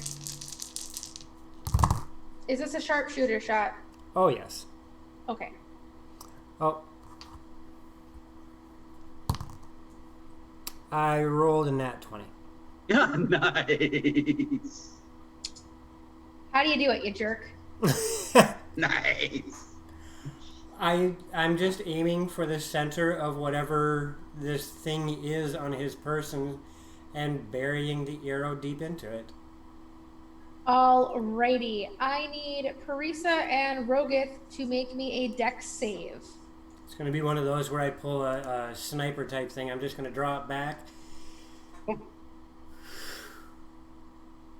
And it does. It hits dead center of the brooch. The brooch explodes, and this thing begins to rattle and shake, and chunks of undead flesh and bone fly like shrapnel in every direction. Dirty 20. Dirty 20, Rogith? 22. Again. Y'all suck. You didn't take no damage. I was caffeinated, that's why. And I would have had it too, the TPK, if it wasn't for you and your latte. Technically, that one was a macchiato. It was only 48 points of damage. Only. Okay. Some of the ogres were not as lucky. The rear gate of Fort Calyx is demolished as a piece of the femur goes through it. I mean, these are big shrapnel pieces. Can I do the superhero ending where I just stand there as a chunk of bone flies by my head? Yes, and your hair like flaps gently in the breeze, and Nerevis has this like pose going. Oh, heck yeah! Do it. Show me what it looks like, though. You have to show me. I just did. So he's Hawkeye. Yes. No, I'm the Green Arrow. That was good for me, Hawkeye too.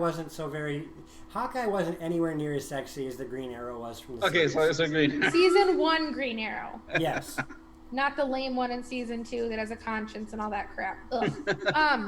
Not fun anymore. You have failed, Marasa. You shall die. Yeah! Mad props. On that note, you guys are out of combat. I will let you quickly mop up a little bit, and then we'll go to break. Okay. I'm going straight to Isa. You make it to her.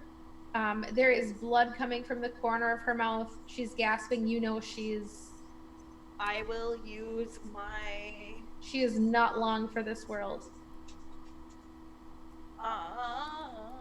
Parisa. I will use my green flower Okay. to heal her. You use it. Go ahead and roll me the heals. 8. 8.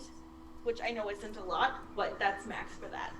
Yeah, she's like massively bleeding out. You feel like you're trying to stabilize some things.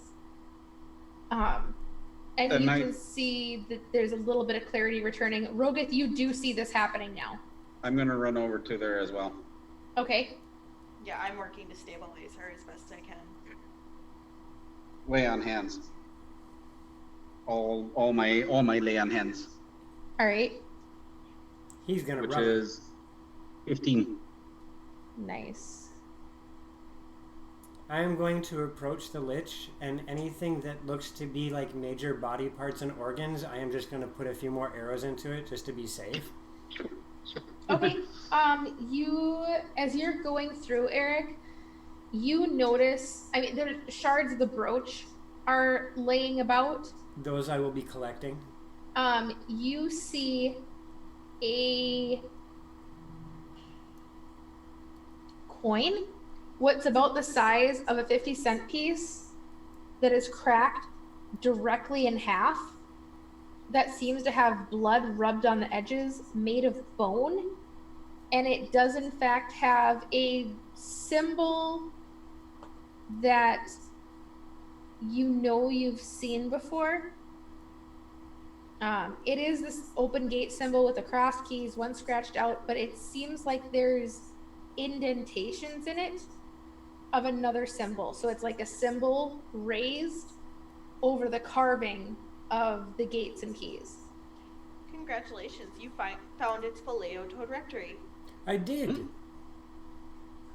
I love you so much right now.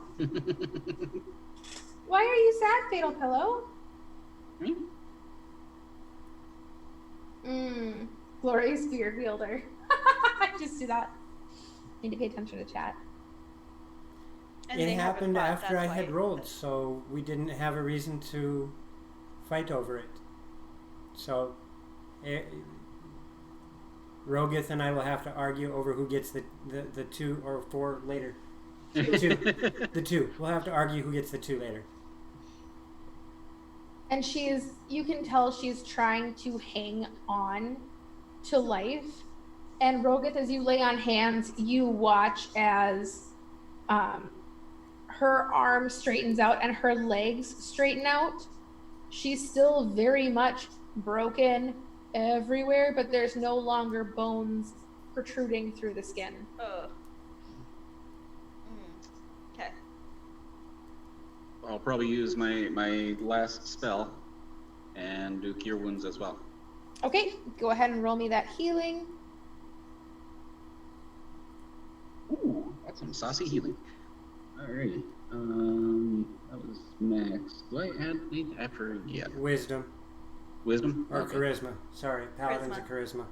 Charisma? Okay, so that would be another 10 points of healing. Nice.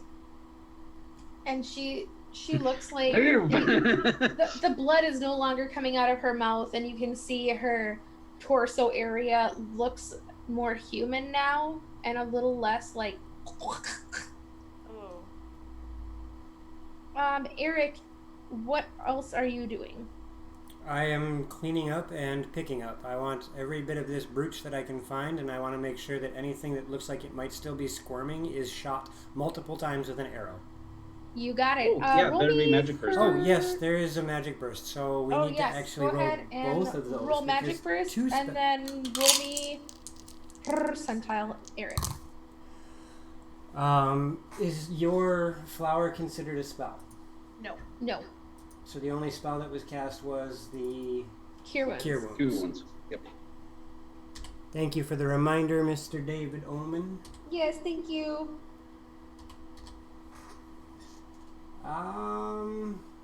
We tend to forget these things when Patrick isn't here. So this is why we need Murin. Rogith, after casting your spell, you feel as if your clothing has turned to steel. Oh. I can't move. I'm assuming. So I'm stuck doing this number. Miss DM, you'll have to roll to see how long that lasts. Oh, I'll tell you when it's over. Okay. If you're healing Isa, you go to pull your hands back. You realize that your left hand is on something that doesn't quite feel like her arm. And then you realize you can't move your hand. Whoopsie. Belding, does that feel like my arm? I'm so sorry. She belts me across the. She's not with it enough for that, but you're like, do I wiggle my fingers to try and pull my hand back, or does that make it worse?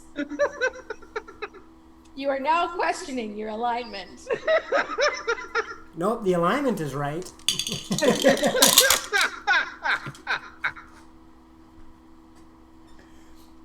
All right.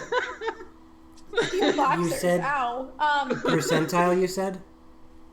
Yes, roll me quick percentile, and then we will go to break, I promise. That would be 100%. Holy! Somehow. I will take a picture if you need me to, but that is 100%. I trust you. I'm Nice. contractually obligated. I somehow, with the help of your bird friend who likes to find shiny things, you find all the pieces of this godforsaken brooch. You jerk. You're welcome.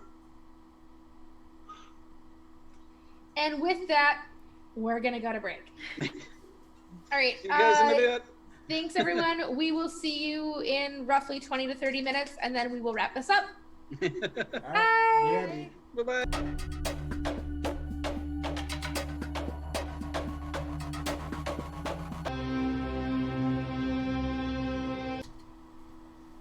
Welcome back to Dragons in the Dining Room. DMLoxy presiding, and this is Nerevis. When we last left off, our group had just gotten done taking down a avatar undead thingy. Eric had miraculously somehow figured out right off the bat how to kill the thing, and then rolled 100 on his percentile to find all the pieces of the brooch. I'm chalking it up to you calling me a goddess on stream. That's like immortalized. And now the luck of the gods is with you. So I'm not putting anything important in this stream tonight from this point on. Your luck is running out, my friend. Unless, of course, you want to bang.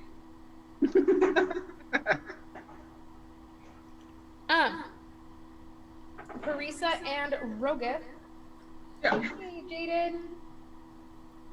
Hey, Jaded. Ooh. Hold on. Ooh. Right?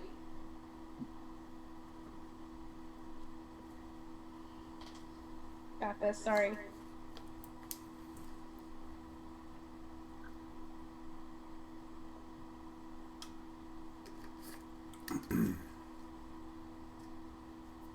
Why won't it let me submit that? That's dumb. So, the Lich is dead. Ding dong. Ding dong, the Lich is dead. Wicked bitch is dead. And Eric, the brooch... Actually, yeah, we'll start with you. The brooch has the symbol that bone coin did, but it's not raised, it's engraved. And I am desperately racking my DM brain to remember if I've given you guys this symbol or not. The only symbols I'm aware of is the gates and the two keys crossed. I could have sworn I'd given you guys one other one. I'm talking about Eric. Oh, gotcha. I know we had one with broken gates. I thought. Okay, I'm gonna say you guys don't recognize the symbol, but it is going to be... Let me see if I can find a comparable. Is it reminiscent of anything on the tapestry that I saw way back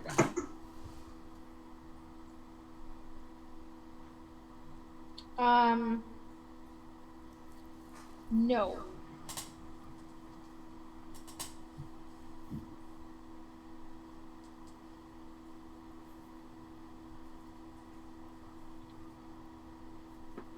And I'm gonna murder this drawing because I am not artsy, so forgive me.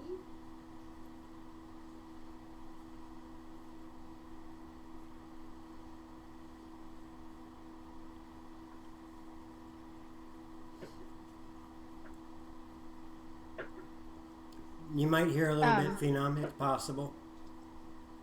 Might hear a little bit what? Reverb. Okay. Isa is still very weak. Oh, now it just looks like an octopus.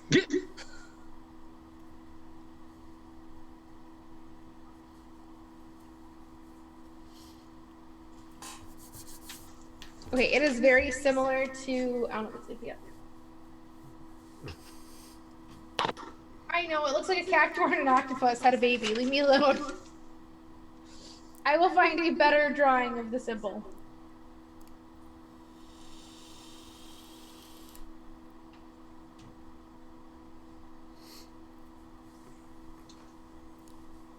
I will start pocketing all of that and making sure it's in the same location that the other coins and such are. Okay. That's right, I had that. It's the symbol nags at you, Eric, in the sense that you feel it's of great import, but you don't recognize it. At the moment, it's more important to make sure everybody's safe. The symbol can wait. Gotcha. So are you going to go join your comrades near No, I'm going to be working with the orcs and troops. Okay. They seem to be taking care of the fallen bear lady. The ogres are definitely milling about, searching for their own, and all of a sudden you hear a loud wailing, and you recognize the voice as that of Trogdor, who is hunched over the body of Dor, and he is beating the ground with his fist and crying. And you realize that Dor is in fact one of the fallen.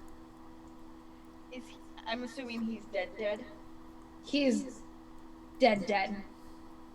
Like, not even spare the dying would work.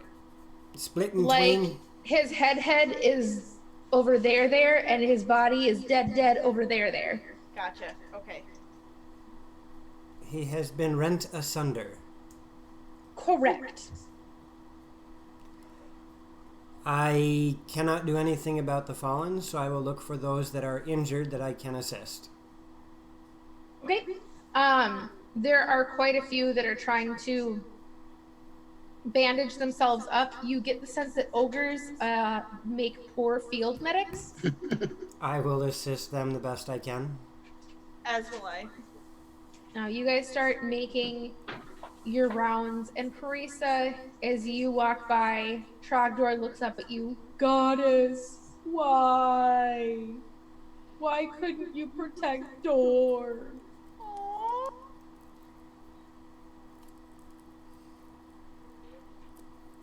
There are eyes on you. Great, thanks. No pressure. Right. You're welcome. Is he nearby where I can hear or see? Yes, Rogith, you can hear. Eric, go ahead and roll me medicine.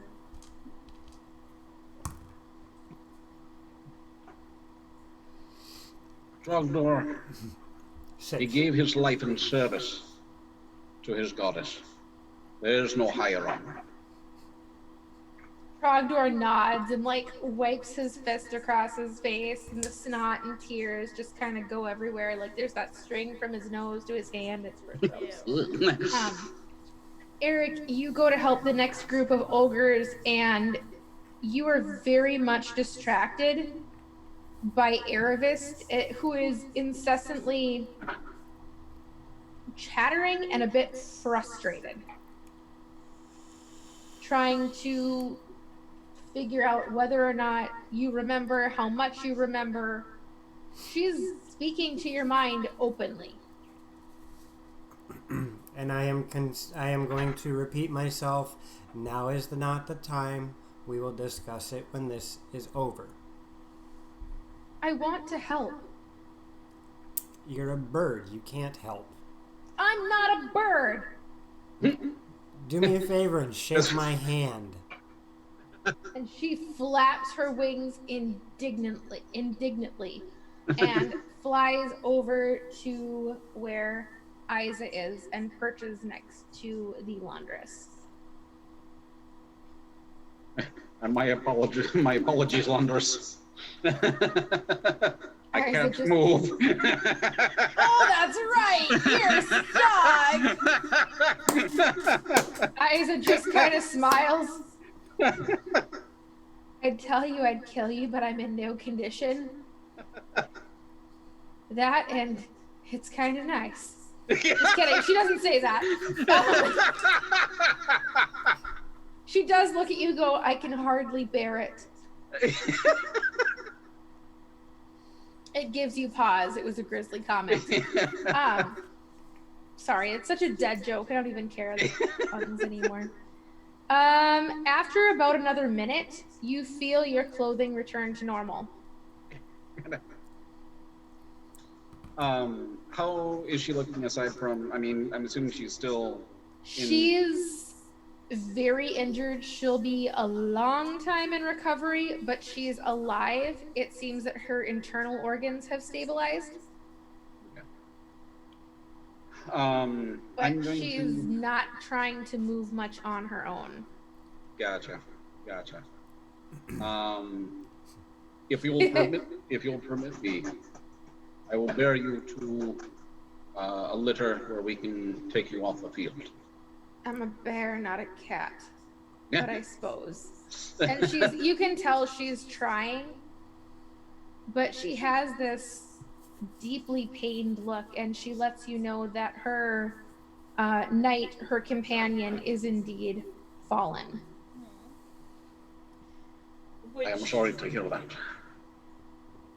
At this point, we would also understand what that would mean for her, correct? Correct. The way things are, if a laundress's knight dies, she will be tried because it is her job to defend him, and she could be put to death for allowing him to die.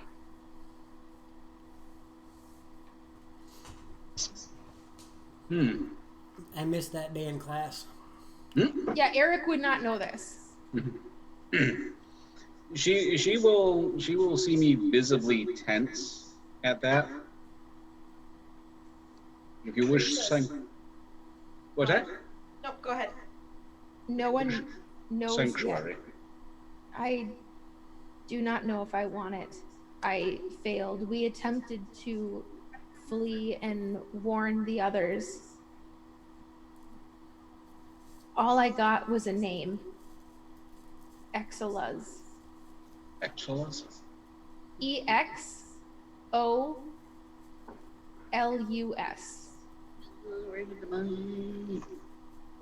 your head disappeared. That was cool. I mean, like, not cool. Your head's pleasant, but... That's cool. I saw you get decapitated. That was great. You look like Door. Just keep Anyone want to hold my shovel? Anybody? Someone hold my shovel. It's a steam shovel, but hold it. Yeah, Eric? Nothing. Okay. Isa tells you that her and her companion were venturing further and further into the swamp. They had received an offer to aid the true warden of the land, returning it to its rightful place. They went to investigate and were faced with this thing. They realized they were unable to defeat it after doing rounds and rounds of damage to it, and went to flee. Isa was badly injured, obviously legs broken, arm broken, while her companion was tortured in the attempt to get her to turn over her allegiance. She would not. Her companion was killed, and now she doesn't seem like she can decide if she's really happy about being healed or not. Trust me when I say I feel your pain. She just kind of nods, and I do not know what to do with this. I feel like this wheel was turning long before any of us were aware of it.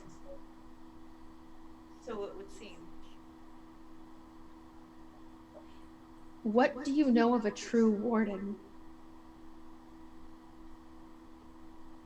The only wardens I know of are Loxlies, and she kind of tilts her head in your direction, Teresa. I will give her the same information that I had talked with Rohit and William about. Okay. And also filling in Eric at this point, because I don't know if he heard or not. He was not there for that, I don't believe. Eric, you are now aware of that whole situation. The who's it's what that might be older than what he looks like? Yeah. Mm-hmm. And I will also describe the man I saw.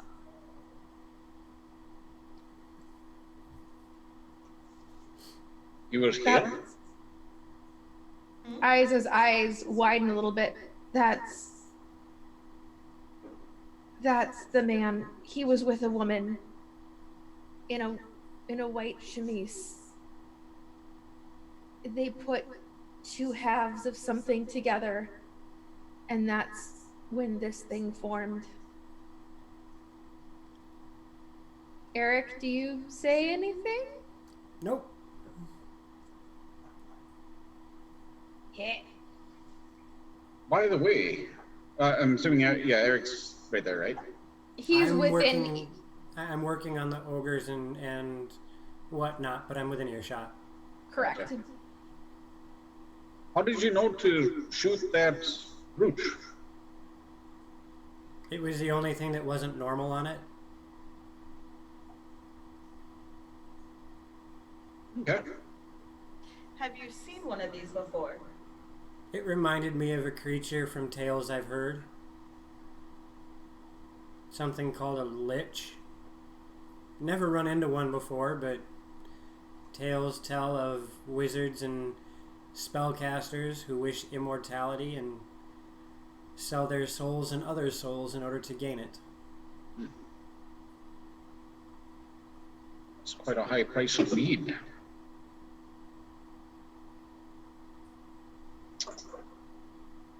Well, are we sure it's completely dead? I have made sure to shoot everything that was larger than a house cat. Yeah, and nothing's twitching. You're not seeing any of the body parts twitch, or anything of that nature. It might be wise to burn the pieces. I would agree. Isa states her only concern is that they took her knight's body with them. Do you know where they were headed? I do not. All I know is that I'm sure I am not the only one who received this offer. Unless I miss my guess, anyone in a place of power will be approached. Well, so far, we still, hang on, I gotta check something. I do have one that looks, I'm assuming, well, from what you said, it sounds very close to what we've discovered. Take out one of the books of names that we actually have and hand it to her and point out that hers was written out as incorruptible. And she just kind of nods. She looks over the list, and you can see the wheels turning as she's trying to figure out which names she recognizes, which ones she doesn't, and comes to the same conclusion you all did, that everyone on that list that was listed as incorruptible is in fact now dead, save herself. Mm-hmm. Because it was just her and Benjamin Cuthbert, and Yep. he is now deceased as well. Right. Which we do inform her of. She just, you watch her shoulders just drop even more. And she is tired. You can tell that she is trying to think and process, but she is falling asleep. Her body's just like, nah, girl, you're done. Mm-hmm. I'll carry her to a place of rest, being that there isn't any materials around that I would probably use to create a litter for her. Okay. So headed back towards the fort. Yeah. Morwen is trying to rally what is left of the ogres, of the ones that did not flee. There are about a dozen, including Trogdor, and they are going to go back to camp and try and convince the rest of them that, yeah, a lot of people died, but more of this is going to happen if we don't fight on the side of the goddess. And I would like to try to encourage them. Okay, go ahead and roll me persuasion or performance, your choice. Because a good performance can be persuasive. Charisma's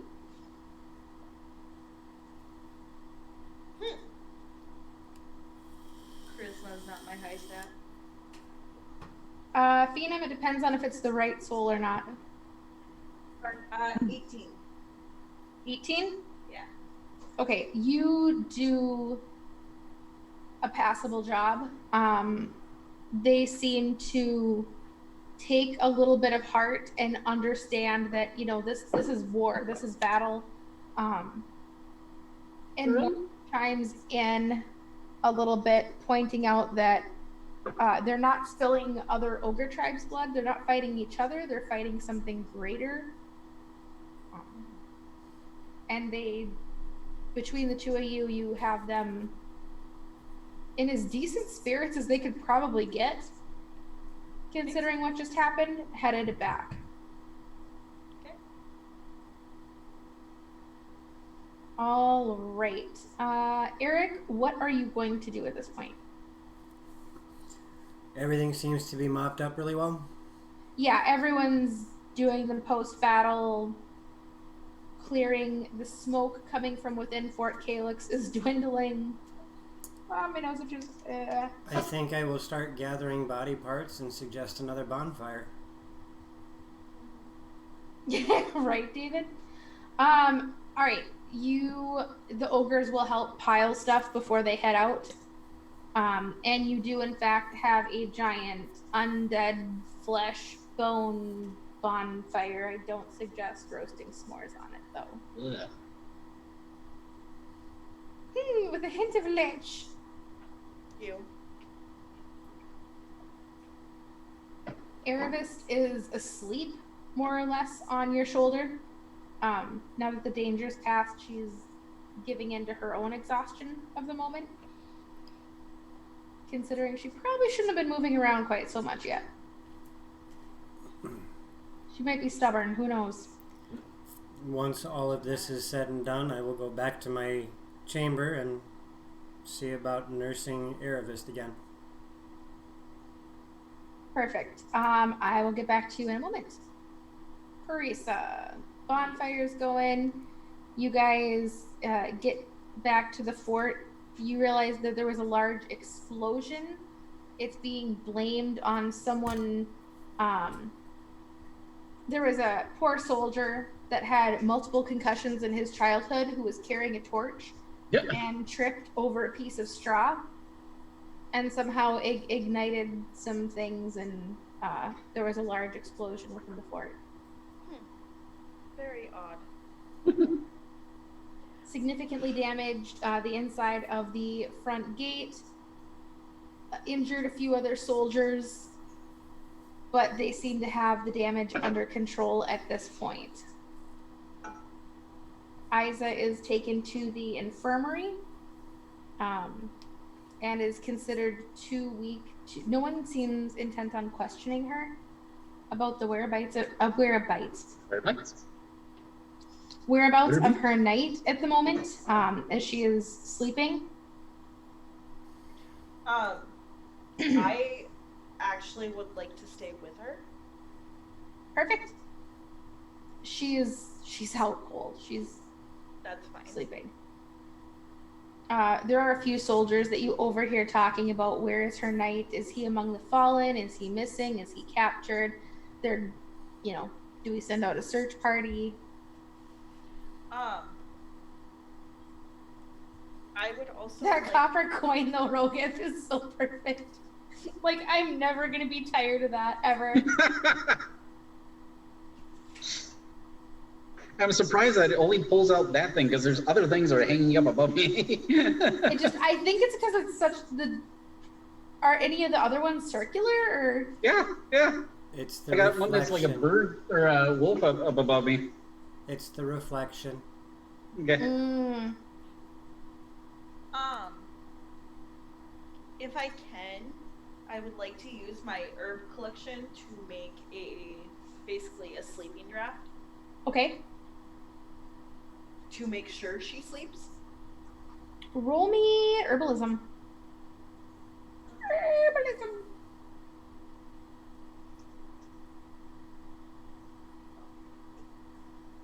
Ooh. 23. Yeah. Now roll me a d6. 5. You have 5 vials of sleeping drought, Nice. medical grade. It will take effect in under 2 minutes. It is fast acting, and it will put a typical humanoid to sleep. Well, into a very deep sleep. Okay, so 5. You just created NyQuil. I'd say 4 because one of them is going to Isa, as I understand.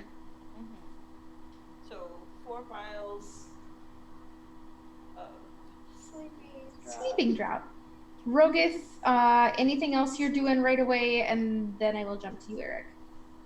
I'm actually going to, being that she's going to spend time with her, I'm going to spend some time looking up or trying to find anything about the name that she gave me, Exilus. Okay. The books that you've come across, you don't... It's eating at you. It's the kind of thing that once you hear the name, you can't forget it. It kind of sticks itself in the back of your head. I'm also going to look in the book, The History of and the Lineage of the Kings. Okay, you do not see anything in there. Okay. However, you feel, as you're looking through, you keep going. You don't roll me a religion.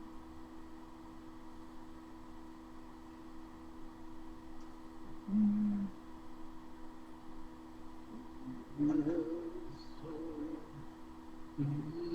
15. 15. You keep, every time you go back through the history of the gods, especially the history of Marasa, you feel like you're in the right place. But that name isn't mentioned anywhere. Gotcha. Yes. Oh, I suppose I'm not there. Eric. Yep. We're back in your chamber at the fort. Yep. Nerevis is kind of in and out and isn't speaking to you right now, but keeps cocking her little bird head and looking at you expectantly. I'm just going to take care of her, get her into the little nest that I have made for her, and make sure that she's settled in. Okay. Are you going to try and talk to her at all, or? She seems like she's worn out and needs to rest. I'm going to let her rest. Fair enough. She's listening to you, but you can tell she's being a little bit stubborn about it. Like, she's trying to...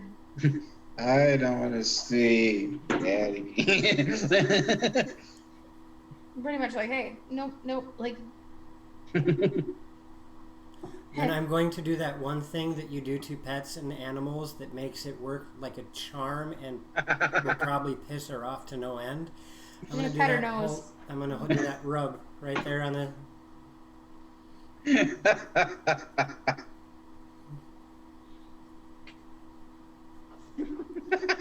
Hold that thought.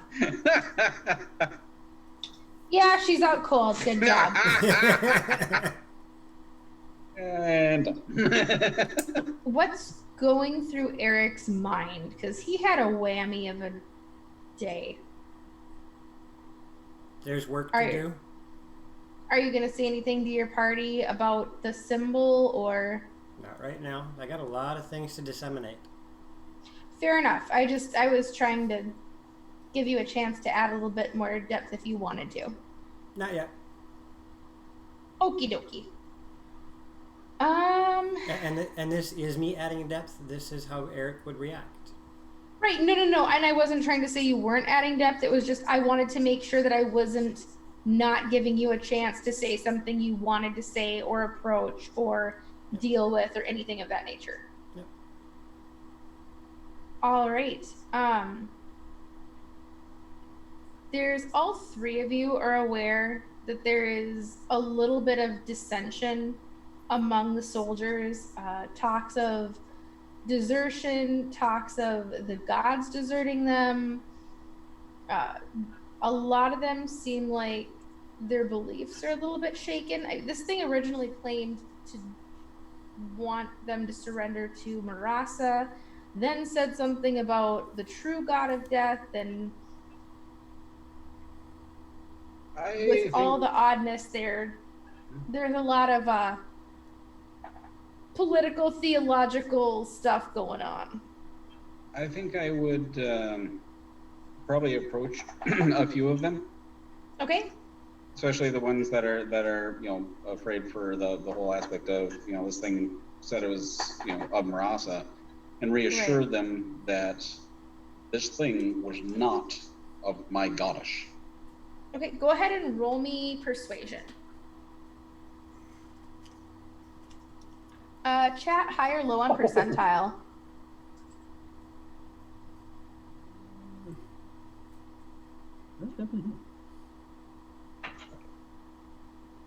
That would be 20. Nice. Ooh. I see high, low, high, lower. All right, and you got 20. Once they see your symbol and hear you speak it, they believe you. And it takes time, but you can tell as the watches switch over and people talk, they are reassured by the word of a paladin of Marasa and the fact that you guys were largely responsible for defeating this thing. While he's having his conversation with those folks, I'd like to go climb to the wall over the broken gate on the side with the bonfire. Okay. And I would like to shout out for the attention of everyone. Okay. As there is a switching of the ranks, most people will be active.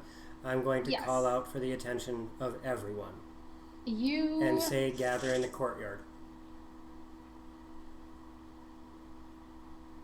They look confused. They look at you. They look at their captain. The captain looks at you and does that eyebrow raise like, who the hell are you? I am then friends with William Cuthbert.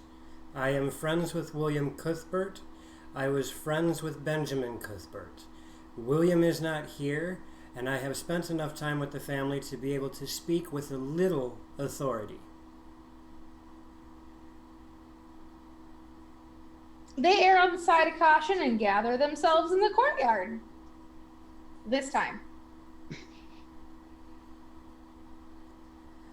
I'll give it a few minutes, make sure that the stragglers make their way. The stragglers have indeed made their way. And from my little roost... oh, hi. Whoa, that was cool. I'm going to call Rogith. My goddess brought me. I'm going to call Rogith and Parisa up with me.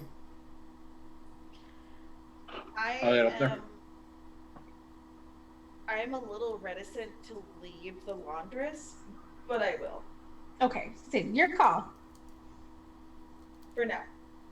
She is in a room. There is there's a medic who is down there too, and they just say, hey, let me know, I'll keep an eye on her until you return.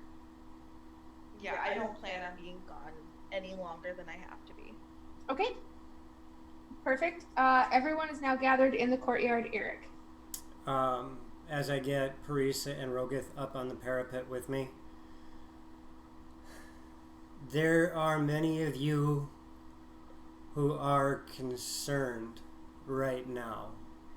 There are many of you who are questioning everything you know right now. There are many of you who do not even know if you're going to stick around by morning's light. You all need to gather up your courage, pick up your swords, and put your heads on straight. I have beside me a paladin of Marasa.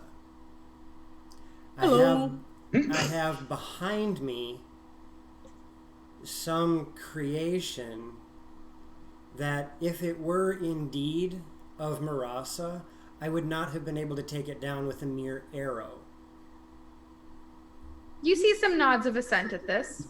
I have beside me a Loxley, a creature which, from my understanding,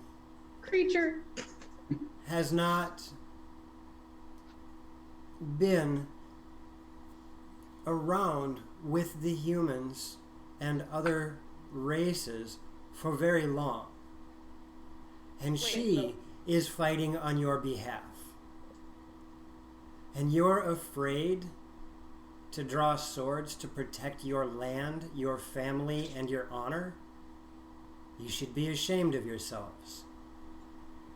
There's a little bit of hurt pride on some of the faces at that, as they kind of look at Parisa and they're like, we're brave, he's got it. You should be even more ashamed of yourselves to know that I, a man who is not from your world, just saved your hides. Whoa. So... Yeah, I just made that announcement to everybody right there. Yeah, Just going straight blank, going to talk about him about this later. I'm going to let the party respond to that while I do some rolls for the general populace to see if they're going to burn the witch. I have no horse in this race other than my own hide. And I helped fight and destroy this creature, not for honor, not for thanks, not for money, but for the sake of knowing that death is not what we want. Pick up your swords, hold your heads high, and do what you know is right.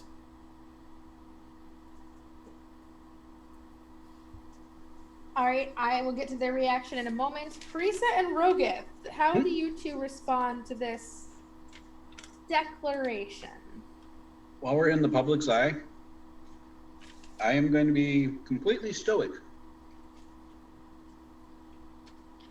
But you could probably pick up on the fact that I'm going, okay, we definitely need to talk. The heck, dude? Prisa definitely looks taken aback. However, there's the, that makes sense, actually. After all the way I haven't reacted? The luck of the dice is still with you, Eric, and I'm not sure why, but they're caught up enough with the rest of your speech that they don't, there's a little bit of, well, he might have gotten hit in the head, but that's all right. He's a good fighter. Get in there, Kronk. Oh, God. By the way, babe, when I get home, we need to get an orange slice and some Gatorade. I'll explain later. Okay. But there's a little bit of questioning in some of the faces of another world. You can tell some of them are chalking it up to, oh, he means from like out of town. Far out of town. A few of them look at you very seriously, and their hands kind of instinctively go to their sword hilts, but they're not making aggressive action. but they are more talking amongst themselves. The captains are starting to take control as far as resetting up watches, patrols, that kind of thing. The captain who approached you earlier suggests that maybe you and your party go get sequester yourselves, attend to your own wounds if needed, and while they get the fort back in running order. I think I will do just that. I am going to return to the laundress. Okay. And I am going to return with Eric, and we are going to talk. All right, Eric, the paladin is cornering you. Oh. Go ahead, Rogath, all you, babe. Explain to me just what that was back there. That was his speech to rally the troops. I understand that. But the part in your speech where you come from another world? Oh. Yeah, I'm not originally from this place. I just wanted to feel like I was doing okay, so I just had to cheer for myself. Self-care. Apparently this is the third world I've visited now. My memories came back during that fight with the Lich. Okay. Like, not all of them, but enough where you feel like you kind of have an understanding. And if we need to retcon any of that a little bit, we can talk if you want it to be slower. Nope, that's just fine. I mean, thanks, girl. I really can't give you too much of a description. It's not like I got everything back, but I have enough to know that I'm not originally from here, and where I was prior to this is not where I was originally from. So I've been at least 3 different worlds now. That's quite a tall tale, but I do believe you. Oh, thanks, Jaden. However, next I time feel you make more a speech, cheered. you may want to leave that part out. I don't intend on making a speech like that anytime in the near future. It's not really my place to stand over everyone. Well, but it was very inspiring, and I thank you for it. He prefers to be behind a bar. I kind of like William, so I figured that might be something he would do. I would think that's a fair assessment. I think you did him honor back there, my friend. However, I am a bit peaked. I think I will rest. Very well. I will let you. Sleep well, my friend. Harissa. Yes. You are returning to where Isa is? Mm-hmm. Perfect. You head back there. She is in fact still sleeping. She's sleeping peacefully. The medic does say that he is a bit concerned just because of how grave her injuries were while she's been in such a deep sleep. Give me 30 seconds. Hold on one second. He's concerned that some of her injuries may not heal well.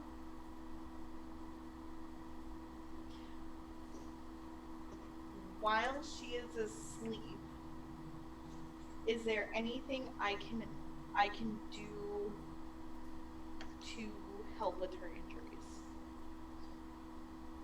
Not that I'm aware of. Some of her injuries seem as if they were caused by unnatural methods and are not responding to healing the way they should.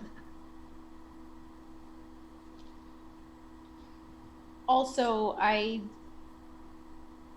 am not going to say either way, but if her bond to her knight was in fact severed, that could be causing her some issues as well.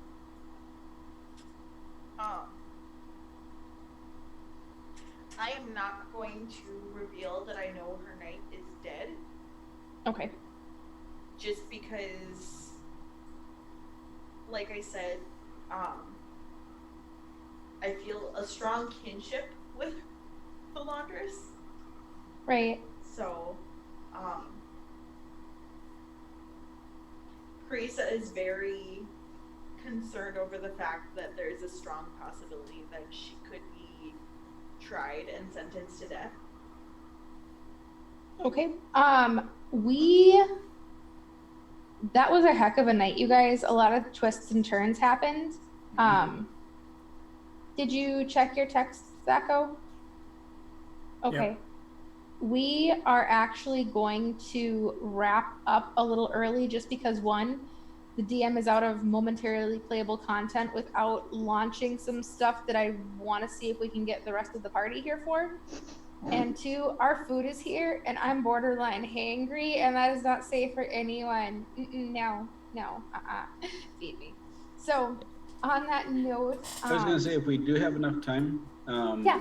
if we do have the time to rest and whatnot, there is one thing that I would do before anything else is done, once I get spells back or whatever. Okay.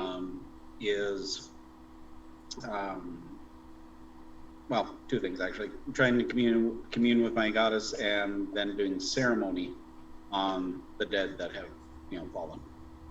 Perfect. I will get back to you on your goddess. And ceremony does go off well. You feel like the ones that you were able to do ceremony for have in fact found their way to where they should go. Okay. And I will mark that one off as a use spell for the day until our next rest. Thanks everybody for chiming in tonight, for being there, for helping co-DM with the roles. You guys are fantastic. Thank you to Syrinscape for the audio on break. Zacho, are we raiding anyone tonight? I think the Lich is going right now. We can visit their show. All right, we are gonna go raid the Lich, the Liching Hour, and everyone. But we just killed the Lich. Wrong Lich. Kind of want to ask the Liching Hour where his Phileotoad Rectory is. See how that goes. Everyone, have a great night. Be safe. Thanks, guys. See you later. Have fun. The next time he pops into